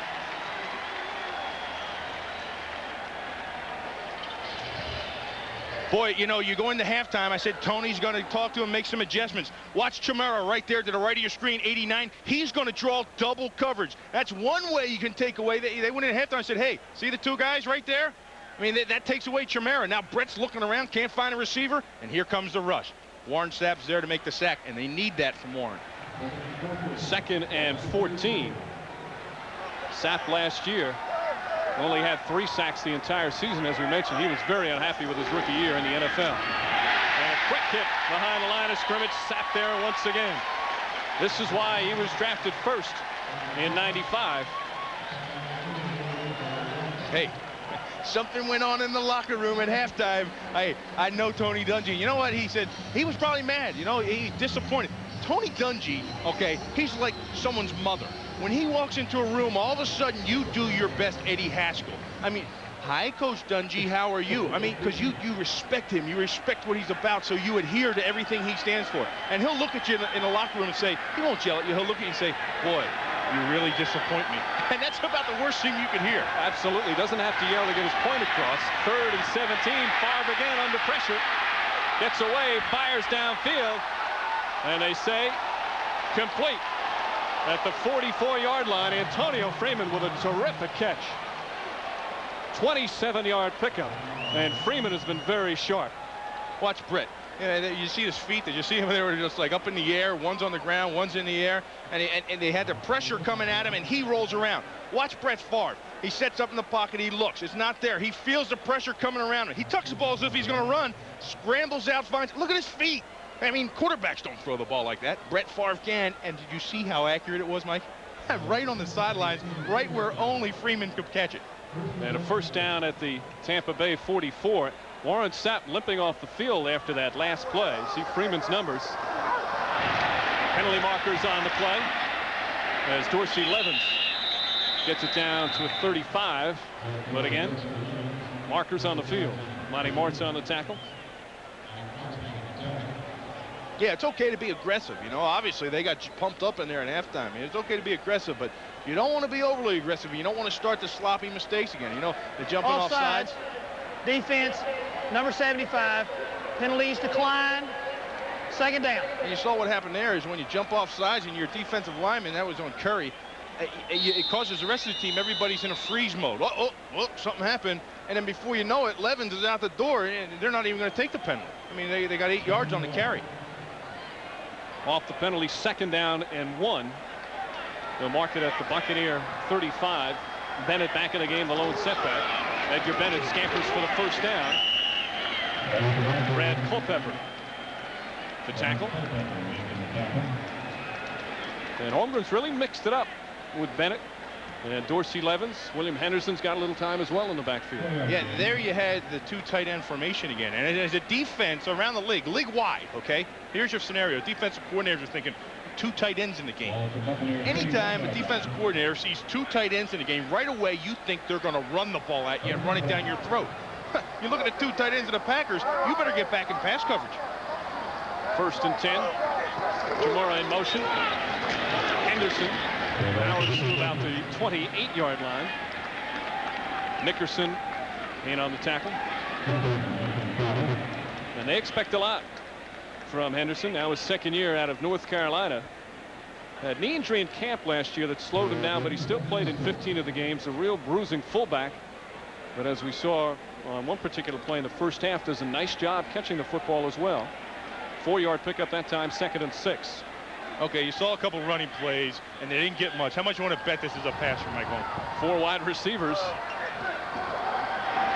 This time Dorsey Levens gets the call. Levens very close to a first down. Nickerson tripped him up. Well, Mike's testing that line, obviously. You know, they spread it out. They have 4 wide receivers, and they get everybody thinking it's going to be a pass. And so what does he do? He hands the ball up the middle on a little delay to Levens and see what he can get out of it. You know, you check the men in the box. You know, you try to create your scenarios by personnel groupings. And, Mike, you see 3 players on, 3 players off, 3 players on, 3 players off. It really keeps the defense guessing. 3rd down and 2 for Holmgren. Says he wants to emphasize the run a little bit more. Favre says that'll change. 2 tight end set once again for Green Bay. Favre on the play fake. Upshaw, the rookie, chasing after him. And it looks like he'll be a little bit short. Reagan Upshaw, their first-round pick out of Cal, with some good pursuit. John Lynch also right there. And they marked the ball short, you know, and that was a great pursuit right there. I mean, Reagan Upshaw, you know, showing some of his speed. He's a guy who's about 260 pounds. You're going to see him right there. You're going to get into the mix of things. He rushes inside. He sees it. He doesn't bite. Then he's back outside. Watch Chimera. Chimera's going to come up and lay a hit on him to try to protect his buddy. He said, don't hurt me. Don't hurt my pal. They have high hopes for Upshaw, who says playing in the NFL as a rookie is like being a freshman again in college. Hey, but it's that kind of hustle, you know, that prevented them from getting a first down inside the scoring zone. That's just something you like to see out of a young kid. 40-yarder for Jackie. And Chris Jackie, perfect 3 for 3 as the Packers continue to pour it on. Just under 10 minutes remaining, 3rd quarter from Tampa. Green Bay leads 27-3. Leading in Tampa, as it has been a tough afternoon for the Buccaneers, but the defense doing a good job in that sequence. Yeah, you see Rod Marinelli, the defensive line coach there, he's got his guys around saying, hey, that's what I need out of you. That's a little moral victory for them. They come out the second half and they stop the Packers. Now let's see if their offense is going to get it on a little roll here. Nilo Sylvan this time decides, I'm not going anywhere. So they'll take it from their own 20. The rookie puts them there. That can just dominate from start to finish, and wide receivers and tight ends that can make big plays up the field, and hopefully that's what we'll develop into. Tony Dungy's offensive face will be helped by Mike Shula, 31 years old, youngest coordinator in the NFL. On the far right, of course, son of a legend. 1st down and 10 for the Buccaneers. They trail 27-3. Dilfer fires, complete. Alvin Harper at about the 28-yard line. They need Alvin Harper to get involved. Yeah, they do. That's one of the things they've been waiting for the last 2 years since he came down here from Dallas. You know, they got to stretch the field. They got to get the ball deep, and that's what they brought him here for. And Tony, you know, I mean, Tony to me is a breath of fresh air to football. I mean, he stands for everything that is right. You know, he makes these guys pick up their trash in their meeting room, clean their lockers. I mean, clean their lockers, he's telling these guys to do. I mean, that's not military stuff. That's moral stuff. 2nd and 1 for a first down for Jerry Ellison. And you will not find more of a gentleman, not just in the NFL, but in all of pro sports, than Tony Dungy. I mean, he's a player's coach. I mean, he demands a lot out of you. I mean, he's a humble guy. I mean, like, he didn't want to even he has a TV show, a radio show. He said, no, I don't want to call it the Tony Dungy show. This is a Buccaneer show. He's very team-oriented. He's very family-oriented. I mean, can he win with this philosophy? That's yet to be seen. But he's already a winner in life as far as I'm concerned. Dilfer throws again, complete up to the 37. Mike Allstott out of the backfield. And in the limited time he's been a part of the football, he's been very impressive. Yeah, they've got to be pleased thus far. You know, they said there was a question mark. They said they like what they've seen of Mike Allstott in preseason and in training camp, but hey, he hasn't played an NFL game yet. Well, he's out here today going against a very good NFL team in the Packers, and every time he's touched the ball, you've seen good effort from this kid, and you've seen some good hands and, you know, just good overall play. They've got to be happy with Mike Allstott. 2nd and 5. Update on Gilbert Brown, available for duty in the second half. Injured the knee in the first half. Dilfer throws incomplete. Good coverage. George Kuntz is right there. Jackie Harris, the intended receiver. Yeah, you know, like I said, Mike Holmgren said this season belongs to this guy right here, Santana Dotson. Watch the rush he puts on Pine, and finally gets to Dilfer. I mean, that kind of pressure, that's what they want. That's what they brought him in here. Look at him, right by Pine with a push and swim move, and then lays Dilfer down. and then gets up and it reintroduces himself. Say, hey, remember me, Trent? Hey, Eugene Robinson told us yesterday, you better pump up Dotson and Brown. Jones and White are great. Well, that whole defensive line may be the best defensive line he's ever played with, and he's played on some good ones. He's played on some good ones in Seattle. You know, they had Jacob Green and Jeff Bryant and Joe Nash up there, and he said this is the best he's ever seen. That's saying a lot. Dilfer has to call timeout on a 3rd and 5 as the play clock was winding down. Green Bay leading just under 8 minutes to play in the 3rd. Rushing yards each week. Degree will be tracking this year's hot rookies. We've got a hot one, at least the best one we've seen so far in week 1 in Tampa. Mike Allstott, 2nd-round pick out of Purdue. Not only the 15 yards rushing, 3 receptions for 31 yards. Yeah, you know, he's averaging over 3 yards a carry, but I want to see how that Degree works down here in this humidity. You know, we could use some up here. I'm beating up, Mike. Yes, you can use some up here.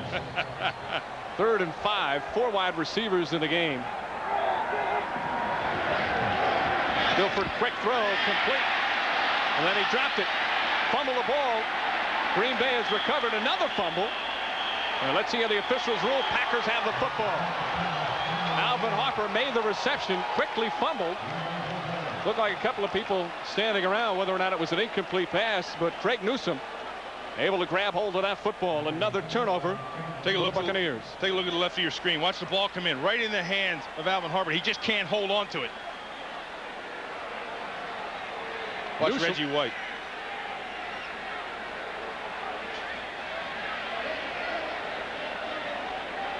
Newsome with the initial strip. And it has been a long afternoon for Trent Dilfer. Well, yeah, you know, Trent, I mean, he got the ball there. He's doing the right thing. That's the 2nd time I've seen Alvin Harper have a ball in his hands and not be able to hold on to it. I mean, they paid this guy a heck of a lot of money to come down from Dallas. You know, he had 20-point-some yards per catch when he was in Dallas, and then he went down last year to 13 yards catch. Now he's having trouble holding on to the ball. 3 turnovers for Tampa Bay, none for Green Bay. Out of the backfield, Favre able to complete to Keith Jackson. 3 touchdowns in the first half for Keith Jackson. First time he's caught 3 TD passes in a game since '89. That was back when he played for the Eagles. Did it against the Redskins. You know, for the defense, you know, I played on teams like this where your offense just can't seem to get things going for whatever reason. That's when you really got to stick together as a group and say, hey, no matter what, guys, no matter what, if we have to find a way to score to win, we got to do it. 2nd and 5. Favre, quick drop, fires downfield, caught. Antonio Freeman at the 20. Todd Scott on the tackle, but another first down, a 21-yard pickup. Freeman, very impressive here in week 1. Well, you saw what happened. There's Antonio Freeman. I mean, he just got behind the zone. I mean, when you have a zone defense, there's a cushion in the zone, and it's right behind the linebacker. And you see Nickerson there try to jump up and get it because he's not deep enough. I mean, that was the problem. And Antonio just sat down there right behind the linebackers in that little cushion area between the linebacker and the receiver. Brett found him, laid it in there very nice, and he lets you know what it is, too. He was their leading receiver in preseason. And there are the numbers this afternoon. 2 tight ends once again in the game. A lot of movement at the line of scrimmage. Favre throws. Chimura's got it. Still chugging. And it takes 4 guys to halt his momentum and maybe 6 to tackle him. 18-yard pickup. A 1st and goal coming up for Green Bay. Yeah, and that was chugging Chimura, as you referred to him as. And getting in the other tight ends in the mix of things. And you know, the tight end situation, there he is right here. You're going to see him break down the field, and Brett finds him. But the thing about the tight end situation is, you know, they were so deep at wide receiver going into training camp. Oh, there's some great protection right there. Look at up front. Look at the guys up front. Look at Frankie Winters, Aaron Taylor. Look at him. There's no movement in front. Brett has all day back there. 1st and goal. Favre, quick pass. Dorsey Levens, touchdown. Packers pouring it on here in Tampa. And the formation thing, and I'll get back to you, getting back to that formation thing. I mean, 2 tight ends in there. I mean, who do you take care of? Who do you watch? Who do you guard? I mean, it really creates a dilemma for the defense. And they are so vital. I mean, nobody has this combination in the NFL. No one has the 2 tight ends that the Green Bay Packers have. You know, I said in training camp they were stacked at wide receivers, a lot of talent, a lot of depth, and they got nicked up. You know, they got Derek Mays hurt and all that, and they couldn't get. They only have 3 really healthy ones right now. But I don't think it matters. I think Mike Holmgren is going to go with this 2 tight end package because it is so strong. Jackie's extra point. is good. Brett Favre and the Packers. A strong performance this afternoon. Favre here with his 4th touchdown pass of the afternoon. Dorsey Levens hauls it in. And Green Bay dominating 34-3. With another strong kick. And the Buccaneers will take it over at their own 20. Next week, America's #1 pregame show catches up with primetime. Then there's a Giant game after that at 4 o'clock. You know, it's a doubleheader weekend. So you get a whole day of Fox. And the only problem with us working with Fox is I miss that pregame show. I like the 4 o'clock game today because I get to catch it. Have you heard of VCR? There you go. Trent Dilfer. Allstott out of the backfield, breaks a tackle, and gets up to the 30. Boy, he is impressive. George Kuntz finally brings him down after an 11-yard pickup. And there again, you see the display of the toughness and the aggressiveness. And here's a guy, it doesn't matter to score. And you look at a guy like that. Watch him. He's going to come out of the backfield, and Dilfer's going to find him out there in the flat, get him the ball. And you look at that, and he doesn't care to score. It's 34-3. Is this guy going to quit? No. And Tony Dungy is going to see this thing through. He's got 23 new guys on there. And if you keep giving the effort that this guy gets, you can get that from all of them, things are going to turn at some point in time. Allstott's got forearms like Popeye. As Dilfer under some pressure, fires, intended for Jackie Harris. Poorly thrown ball that time.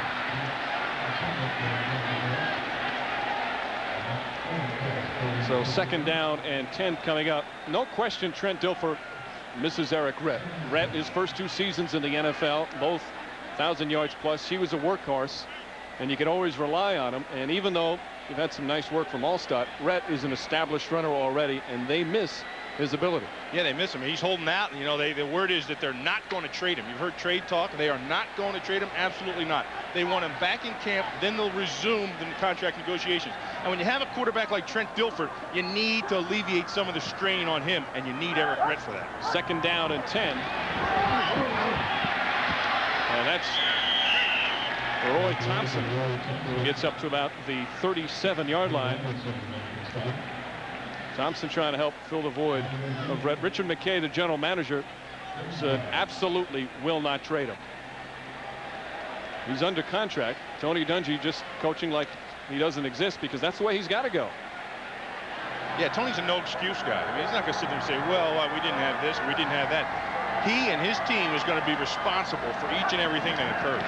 3rd and 5. Dilfer gets hit again as he throws the football incomplete. And this Green Bay rush, very strong. But a penalty marker. You want to talk about strong. You should see Reggie White on that play. He's playing against Doug Reisenberg. You know, Doug used to play with the Giants, and Reggie was with Philadelphia. I mean, watch him get off the ball here. Watch there. Watch him go upfield, and then watch the club and just sends Reisenberg sprawling. I mean, that's what Reggie White does so well. Sinks the rip, then bang! Here comes the club. Sends him going, and here, right to the ball, right to the quarterback. I mean, that is classic Reggie White. So it goes against a rare penalty by the Packers. White's going to get a rare breather. Says he doesn't want to play any less than he did last year, but understands that he's going to need a little something extra for the end of games and certainly the end of the season. An amazing, amazing athlete. They get a 1st down off the penalty. Dilfer looking downfield, complete. Alvin Harper. Harper down at the 42. Doug Evans on the tackle. Right now for McDonald's game break, let's return to James Brown at the Fox Television Center. Like Rod Woodson was lost to the Steelers in the first game last year. This year's number 95 in a black jersey, Greg Lloyd, who goes down on this play in the 3rd quarter. Torn patella tendon in his left knee. He is lost for the season. Pittsburgh also lost the game. Let's take you back to Tampa Bay. Mike Breen and Bill Moss. Boy, that is awful to start the year. That's tough. You know, Pittsburgh took its blows in the offseason, losing a lot of people. They didn't need that. 1st down and 10. Dilfer again hit as he releases. Picked off. Leroy Butler still going. Now he's got some blockers. And finally they blow it down. Leroy Butler. But a penalty marker is down.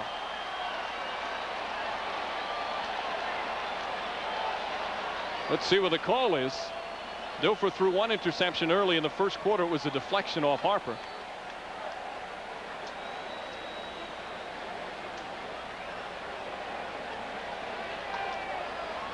And apparently against Green Bay. You're going to have an illegal block probably on that return is what it looked like. That was the vicinity and where the return started. We have a personal foul, low block, number 53 of the defense after the interception. 15 yards and first down, Green Bay.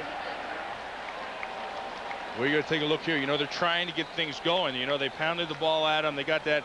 Now they got that Alvin Harper pass, and he's going to move the ball downfield. But right there on the backside of his arm, did you see Sean Jones drag his right arm down? That just didn't give him enough to get the ball to Dave Moore.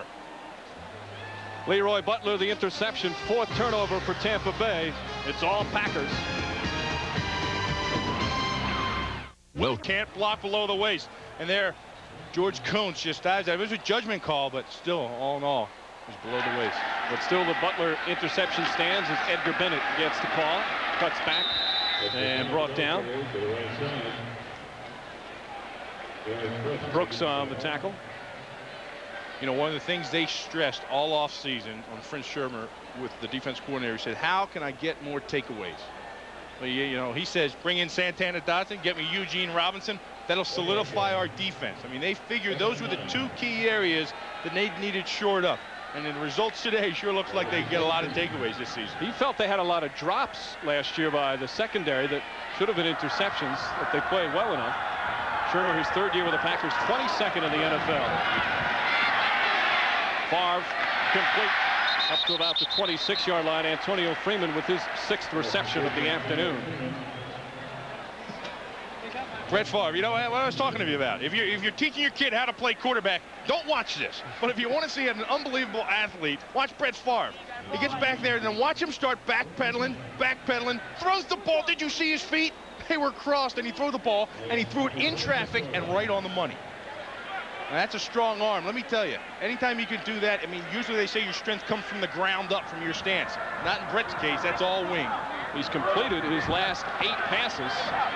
Edgar Bennett has some blockers ahead of him. And Bennett tripped up at about the 34. Donnie Abraham, one of their draft picks, with the tackle.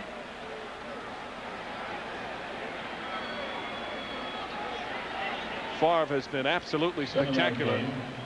Look at the numbers, and again, he's coming back from that addiction to the painkillers. Also had one of his close friends killed in a car accident, in an accident which his brother has been charged in.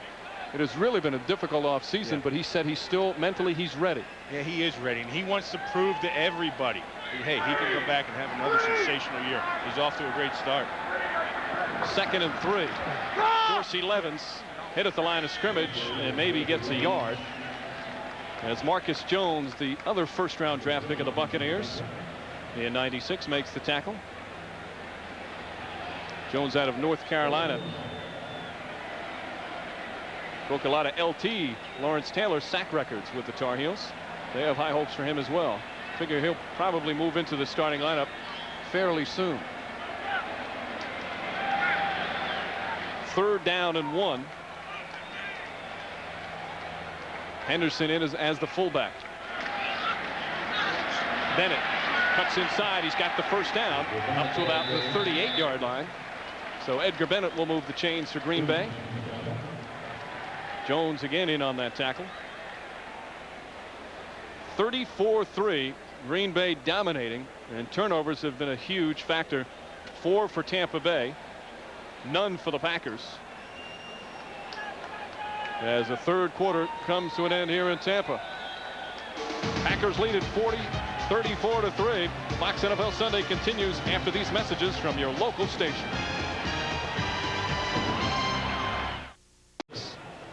Packers certainly showing their wares here in the opening week. Brett Favre throws, complete, first down to Robert Brooks. At about the 43-yard line, knocked out.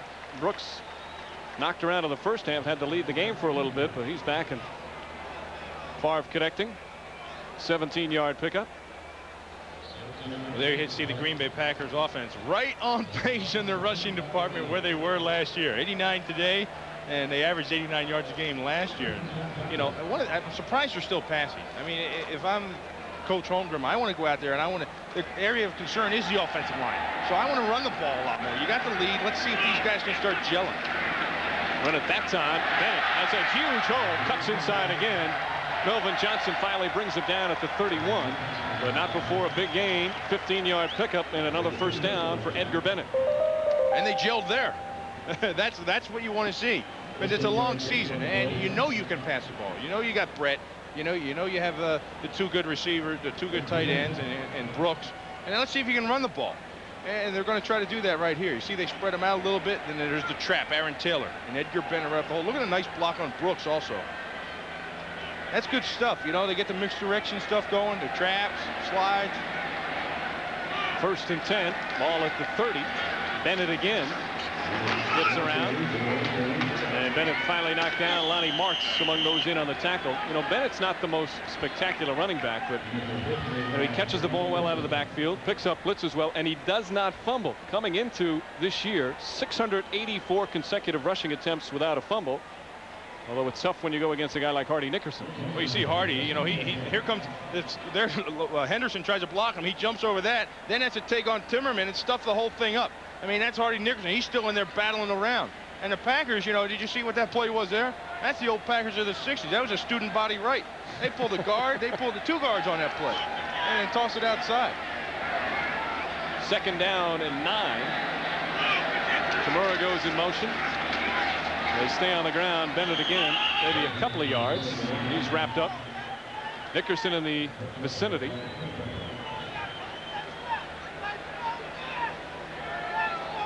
So a 3rd and 9 coming up, and the Packers, who come into this season with a lot of pressure on them again because of the expectations. Awful lot of people picking them. And the Chiefs also being picked on the cover of Sports Illustrated this week. Well, hey, that's 2 good picks. You know, if you're in the business of the prognostication, I mean, hey, they're 2 teams you want to go with. Obviously, Kansas City had 13-3 last year, and they seem to have everything in place. And the Packers, you know, they pick up a few guys, and they seem to have things going. 3rd and 8, 4 wide receivers, and Favre's going to call timeout. And we'll take a break. Still early 4th quarter. Mike Holmgren's team dominating. Big flavor that goes down easy. And by KFC. For everything a meal should be, everybody needs a little KFC. Long afternoon for Trent Dilfer and the Buccaneer offense. Only 3 points. A host of turnovers, 4 of them. Green Bay, meanwhile, scoring at will at times. They lead 34-3 on this 3rd and 8. And Brooks able to get it. Lonnie Marks right there. Yeah, that was a quick screen out to Brooks out in the flat. And, you know, they had to try to get the receivers down there to occupy the linebackers, but Lonnie Marks wasn't fooled at all. So 4th down coming up. Chris Jackie time.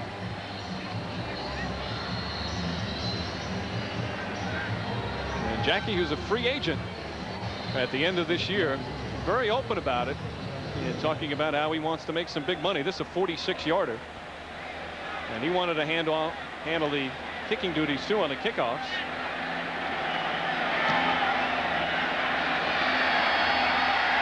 And Jackie with his first miss of 1996. Very few things have gone wrong for the Packers. They still lead 34-3 after the missed field goal.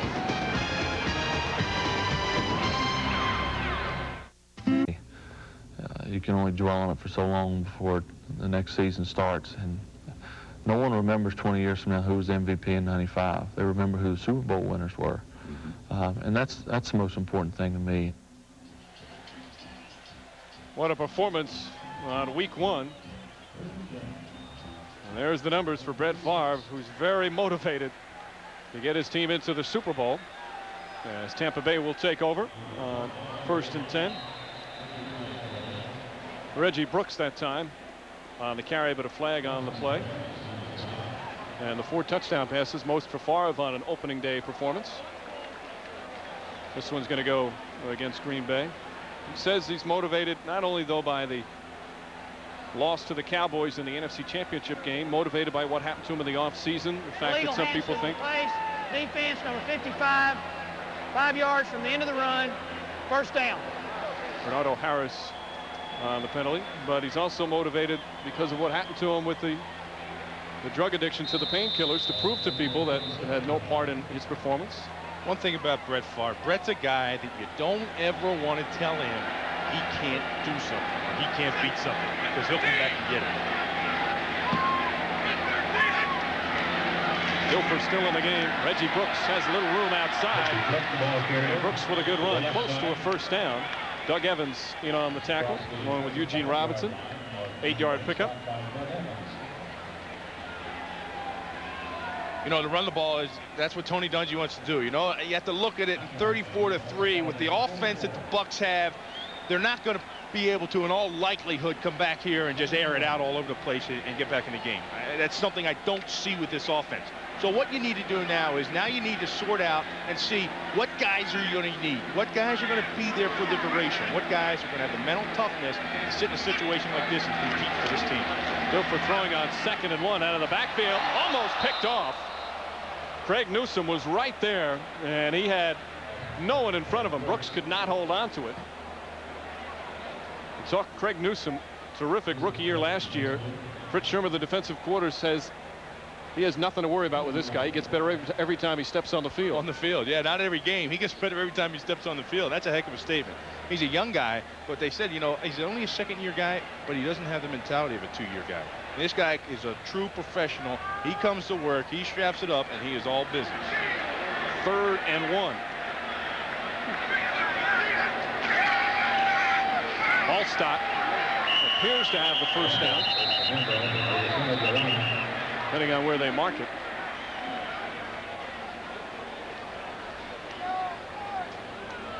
So the officials with a little work to do, and those are the numbers of the 5 replacements. All but Tracy Johnson's got a chance to carry the football with no Eric Rett. You know, you look at the numbers there, and you have to say, oh, wait a second. The only thing that is different here are the running backs. This offensive line has been together for 5 or 6 years. They have Pine in there now for Dill, but that's the only, they think that's an upgrade. So this offensive line is the same offensive line that's been blocking for Eric Rett. You know, Eric Rett's always put up big numbers. Every time he touches the ball, he's a real workhorse. He's a guy, you can give him the ball 30 times a game. He's really going to produce for you. And no one has really stepped up and shown me that, you know, this is the workload guy. So you have to take a combination of all those yards and dispense them out throughout the remaining 5 running backs. But what does that actually give you? That's the question you have to answer. What does that give you? Certainly makes it tougher for the running backs to perform on a day when you're trailing big throughout most of the game. They're going to go for it on 4th down. You saw Walt Coleman with how much room to go, a little less than a yard. Brooks has the first down and more, down to the 37-yard line. So Reggie Brooks with a strong run. Brooks' 4th year out of Notre Dame, had a great rookie year with the Redskins, over 1,000 yards and over 5 yards per carry, but then had some injuries, some fumbling problems, and not a great relationship with Norv Turner, and he was waived, especially with Terry Allen being the workhorse, and now with an opportunity to do things here in Tampa. Well, you saw the coach giving a little pat right there. You know, you have to look for positive things, and that play was positive. You know, you have to look at that and say, hey, I like what I saw there. Dilfer on 1st down, under pressure, fires off balance down the field. Jackie Harris turned the last second, and a penalty marker, Eugene Robinson, was right there. Robinson trying to say, no, not me. Let's see what the officials say.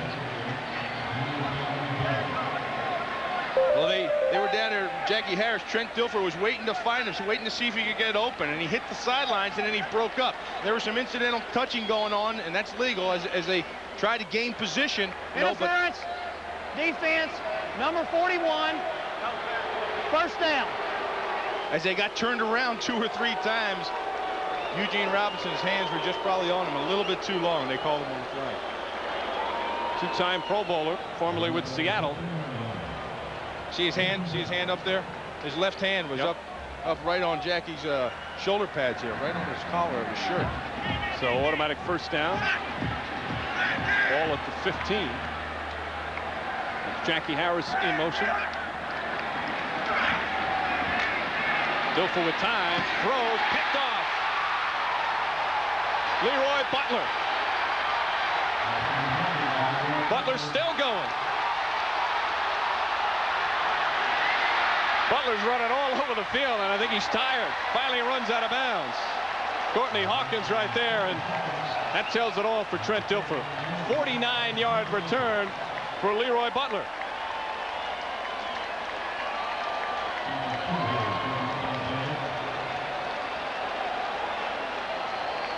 So Butler led the team in interceptions last year with 5. Picks up his second as Green Bay continues to roll.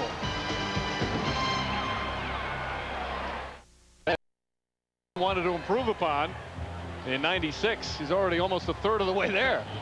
And you can see his plan's working. And Leroy Butler has 2 interceptions, and then Mike Pryor has 1. You know, everybody's getting into the mix of things, and it's all because of the rush up front. Brett Favre will sit down. Jim McMahon in the game. Travis Jervey on the run. His first carry of the afternoon gets down to about the 43-yard line. So Favre finishes up with a 4 TD day. And 37-year-old Jim McMahon now his 15th year in the NFL. You know, when I was going back earlier and I said that Brett Favre is the most aggressive quarterback I've seen in the last 10 years down for down. I don't think there's anyone else that comes close. At times Elway can be as competitive, but Brett is the most competitive. And the guy that I referred to 10 years ago, I'm thinking 1985, Jim McMahon. This guy right here. Remember him, the Chicago Bears? He'd do whatever it took too. Loves playing in Green Bay. On their 2nd and 5, William Henderson on the pitch. Henderson with a first down. McMahon says he's still in Green Bay. He'll get some hate now from some Packer fans that will not forget about the Bears. But he says he knew he was a Packer when his kids asked him to get one of those cheese hats. Yeah, you know you're really converted to Wisconsin when you start getting the cheese hats going. Look, there, look, see, they don't care. Who would have thought that there'd be a cheese hat in a McMahon household? But he also says, despite having some arthroscopic knee surgery back in July, he feels he's in the best shape he's been in a long time. He's hardly played. 2 snaps last year, 2 games the year before. So the wear and tear in the last 2 years haven't taken its toll on him.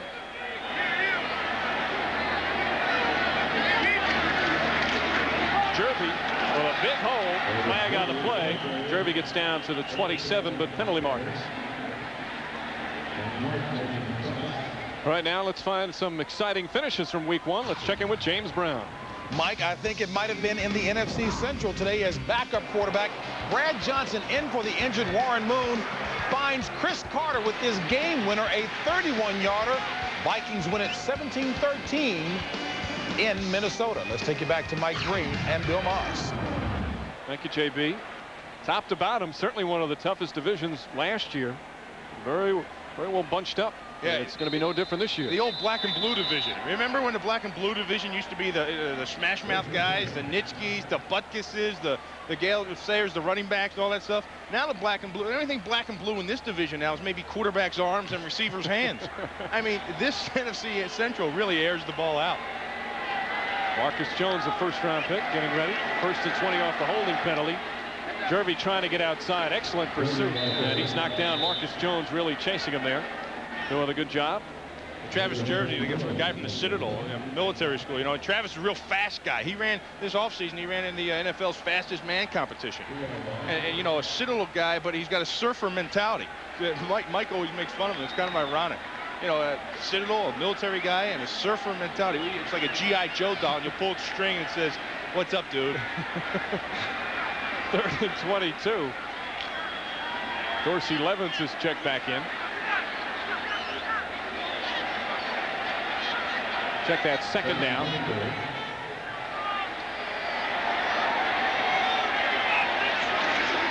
McMahon goes to Levens. Levens cuts inside. Gets down to about the 43. And then a tough day for the Buccaneers. Tuesday is a very important day, the future of their franchise, as the voters will decide on a community investment tax, a half-cent sales tax referendum. 10% will go towards building a new stadium, the rest going to public schools and law enforcement. Tony Dungy says it's not been a distraction, but a no vote on Tuesday could mean that they just may move the team. And right now it's up in the air in terms of all the polls that they're taking. You know, and it's kind of a crazy thing. You know, you'd hate to have it come down to that. Then you'd end up with a situation like the Houston Oilers are in, and you have like 12,000 fans come out and see you the rest of the year. McMahon with the throw. Looks downfield. Deflected. Jeff Thomason. Will they call it a catch? Yep. Off the deflection. That other tight end on this team, Jeff Thomason. 24-yard pickup. Yeah, Demetrius DeBose, the middle linebacker. You're going to see right here. He gets a lot of depth, and he gets a hand on the ball and tips it. But to watch the awareness of Thomason. Thomason breaks down, sees the ball, and comes back to it. Well, look at him right here. Look at that. Well, that's good stuff. That's good stuff. And boy, are they stacked at the tight end position. Look at the hands. Look at that. Going down on the ground. Look at those eyes looking at the ball. Following them right into your hands. You know, they teach you.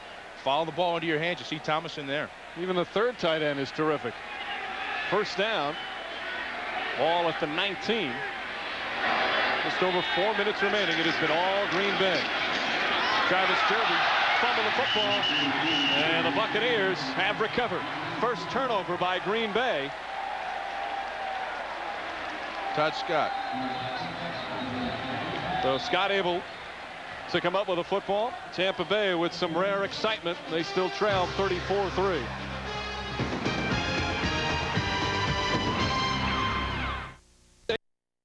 Chicago Bears battle the Washington Redskins, and the Giants take on the Dallas Cowboys, plus other regional action.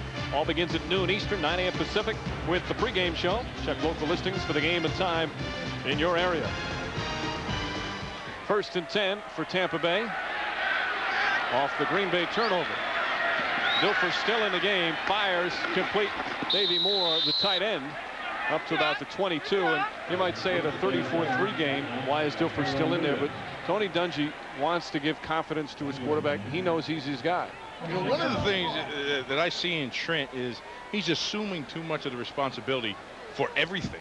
I mean, a quarterback, I mean, you can't just worry about everything that's going on. You know, he sees interceptions, he throws himself down on the ground, nodding his head. Now, I mean, he has to worry about the things that the quarterback, that Trent Dilfer does. That's the important thing. He's got to pay attention to that. 2nd down and 5. Dilfer, high pass. Jackie Harris can't hold on. And that's been part of the problem. His accuracy, there's not consistency there. Throwing a lot of high balls. And there you see the other tight end on the other side of the field. What a performance from Keith Jackson. You know, going into the game, you know, I thought that one of the guys that would have a big game would be Jackie Harris. I kind of like the matchup with Harris's speed against the Green Bay linebackers. But, you know, tables turned on you. It's been the Green Bay tight ends that have really been a key to this whole success of the Packers today. 3rd and 5. Quick drop from Dilfer. Intercepted again. Lamont Hollenquist off another deflection. The 6th turnover for Tampa Bay. And Trent Dilfer's just got to be beside himself. You know, he brings some of the things on himself, but he doesn't bring all of the things on himself. And you know, now he's out here today with all the interceptions. I mean, watch 21 Craig Newsome make a play on the ball. That was fabulous. That was fabulous. He was in the right position. He squatted on the receivers. He came out, and then when the ball was thrown, he made his break. Beautiful stuff. And that's why they love number 21 so much, Craig Newsome. I'll have to go any further than the turnover stat to make the reason why Mike Holmgren's relaxing here in the 2nd half. He was very upset after the final preseason game as Dilfer throws his 4th interception of the afternoon. Holmgren said because they played so poorly in that last preseason game, he was able to say things to the team that normally he wouldn't be able to, like, let's get your act in gear. Don't start believing all the press clippings. I think, believe me, a whooping like that and the way they played in Indianapolis last week is the key for their success here today. I mean, you wouldn't believe what a game like that can do to a team. I mean, you know the season's coming up. You know you just played bad, and you know that you're going to have a higher level of intensity out there. So everything raises up, and really, the Green Bay Packers really look sharp today. They look focused. I mean, Brett Favre looks just, their timing is perfect. Got to feel that Dotson is pretty happy he's on the green side of the field instead of a former Buccaneer. After 4 years with Tampa Bay, he left the Bucs and is playing on a team that has been very, very impressive. Well, anytime you get to jump ships from a Tampa situation to a team that has the potential to go to the Super Bowl, you got to be happy. Derby fumbles again, and the Buccaneers recover again.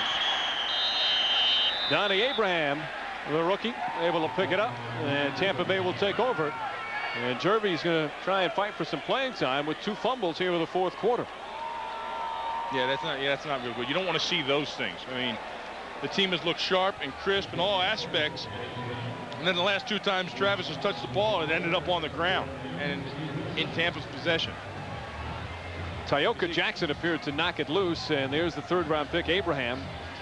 Able to pick it up, Abraham out of East Tennessee State. This game presented by the authority of the National Football League and is intended for the private use of our audience. Any rebroadcast or other use of this telecast without the express written consent of the Tampa Bay Buccaneers and the National Football League is prohibited. Just under 3 minutes remaining. 4th quarter in Tampa. Green Bay dominating. Dilfer still in the game. Under pressure. And falls down. Tripped up. The pressure right there. Gabe Wilkins among those. Darius Holland also in the area. Actually tripped over his center, Tony Mayberry. And when you're tripping over your center in the pocket, boy, that tells you really got to push coming up the middle from the defensive line. And that's the big thing that the Packers have been able to do today, in my opinion. 6-yard loss. Dilfer throws, almost picked off again. Greg Newsom's been around the football all afternoon. Intended for Carl Williams. Well, you saw the break on the ball. I talked about it last time when he batted the ball away, and you saw it there again. And that time, that was almost Trent's 5th pick. You know, that was the long out, the deep out, and it takes a strong arm to do that. But, you know, it's a long ways across that field. And when you're going to wind up and throw that ball, if you got a quick corner like Newsom, you know, chances are that they can break on it pretty good. And if it's not thrown perfect, they can get picked. 3rd and 16.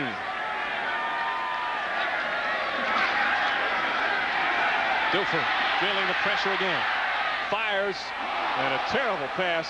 And again, close to another interception. Lamont Hollenquist again in the area. And Dilfer really hearing the boos. Something he's gotten accustomed to here in Tampa. And Tony Dungy's going to have to build them back up before next week.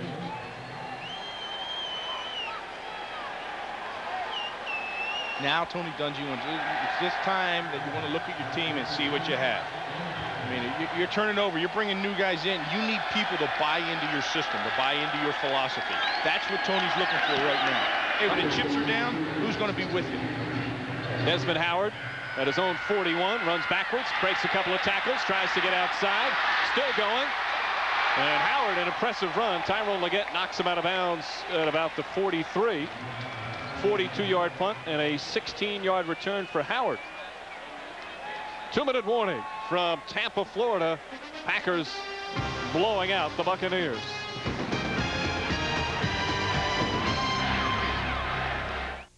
It's wild and totally unpredictable. Fox After Breakfast will do anything and go anywhere to jumpstart your day every day. See why people are saying it's anything but the same old morning routine. Fox After Breakfast, weekdays. Reggie White and the Packers, they'll enjoy breakfast tomorrow. Leroy Butler, a couple of interceptions. White, the usual pressure of the backfield. Eugene Robinson glad to be a part of this Packer team. 2 minutes to go. Jim McMahon in at quarterback.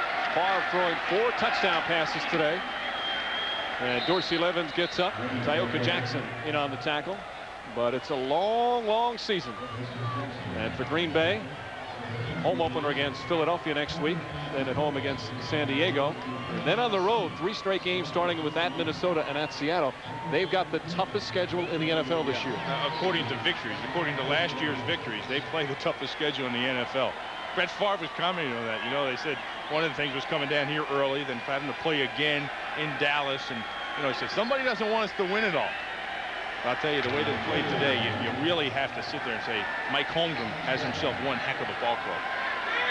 Not only the toughness of the opponent, as McMahon to Dorsey Levens, but whistles blowing, penalty marker on the play, but on 2 different occasions during the season, they have 3-week road trips. They play on the road 3 straight weeks, 2 different times during the course of the year, and that's very difficult. Yeah, that's why, you know, another thing they alluded Ball start, to is prior to the snap, number 73, 5-yard penalty, still 2nd down. another thing they alluded to was today's game on the road in the division. That's one of the things you talk to your team about. The head coach is always stressed. We have to be able to win on the road in the division. And then they got an early victory down here against Tampa Bay. And Tampa Bay is going to get better. You know, so, but they got down here and they got themselves a quick one early in the season. And, you know, they're well on their way. They're 1-0 in the NFC Central in first place. Tied for it anyhow. 2nd and 12. A little over a minute remaining. Dorsey Levens, Marcus Jones sits him right away at the 46. Jones has been impressive here in the 4th quarter. Corey Dowden, who paid his dues in the Arena Football League and the CFL. He played down here. He Right. played for the Arena League in Tampa Bay. That's a great story. You know, they signed him last week prior to the Indianapolis game, like 2 days before. You know, they needed some depth at their corner, and they signed him, and he made a big play on special teams. Came down and made a stick, and we were talking to the PR department. William Henderson down there in the field. I'll get back to that in a minute.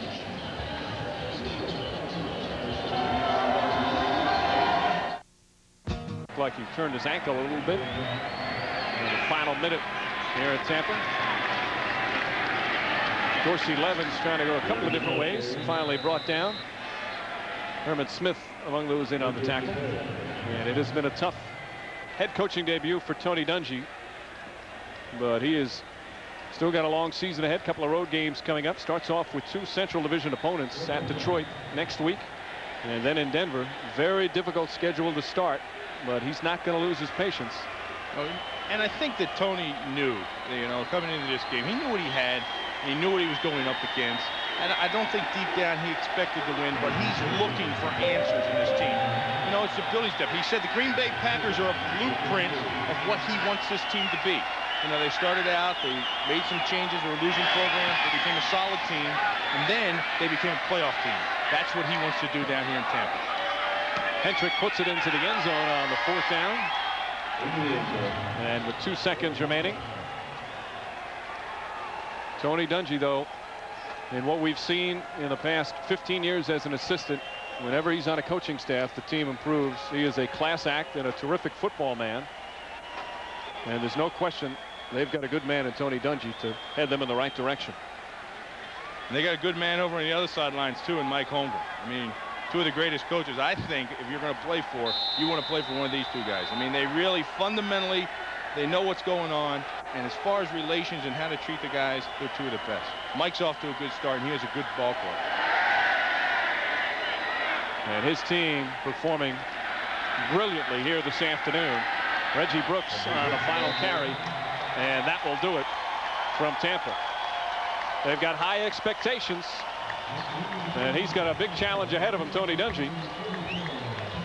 But the 2 head coaches, good friends. A tough way to start for Dungy, but Holmgren's team, as we mentioned, brilliant in their opening game. Everybody has respect for Tony Dungy. Big victory for the Packers in impressive fashion. They blow out the Buccaneers 34-3. We'll be back.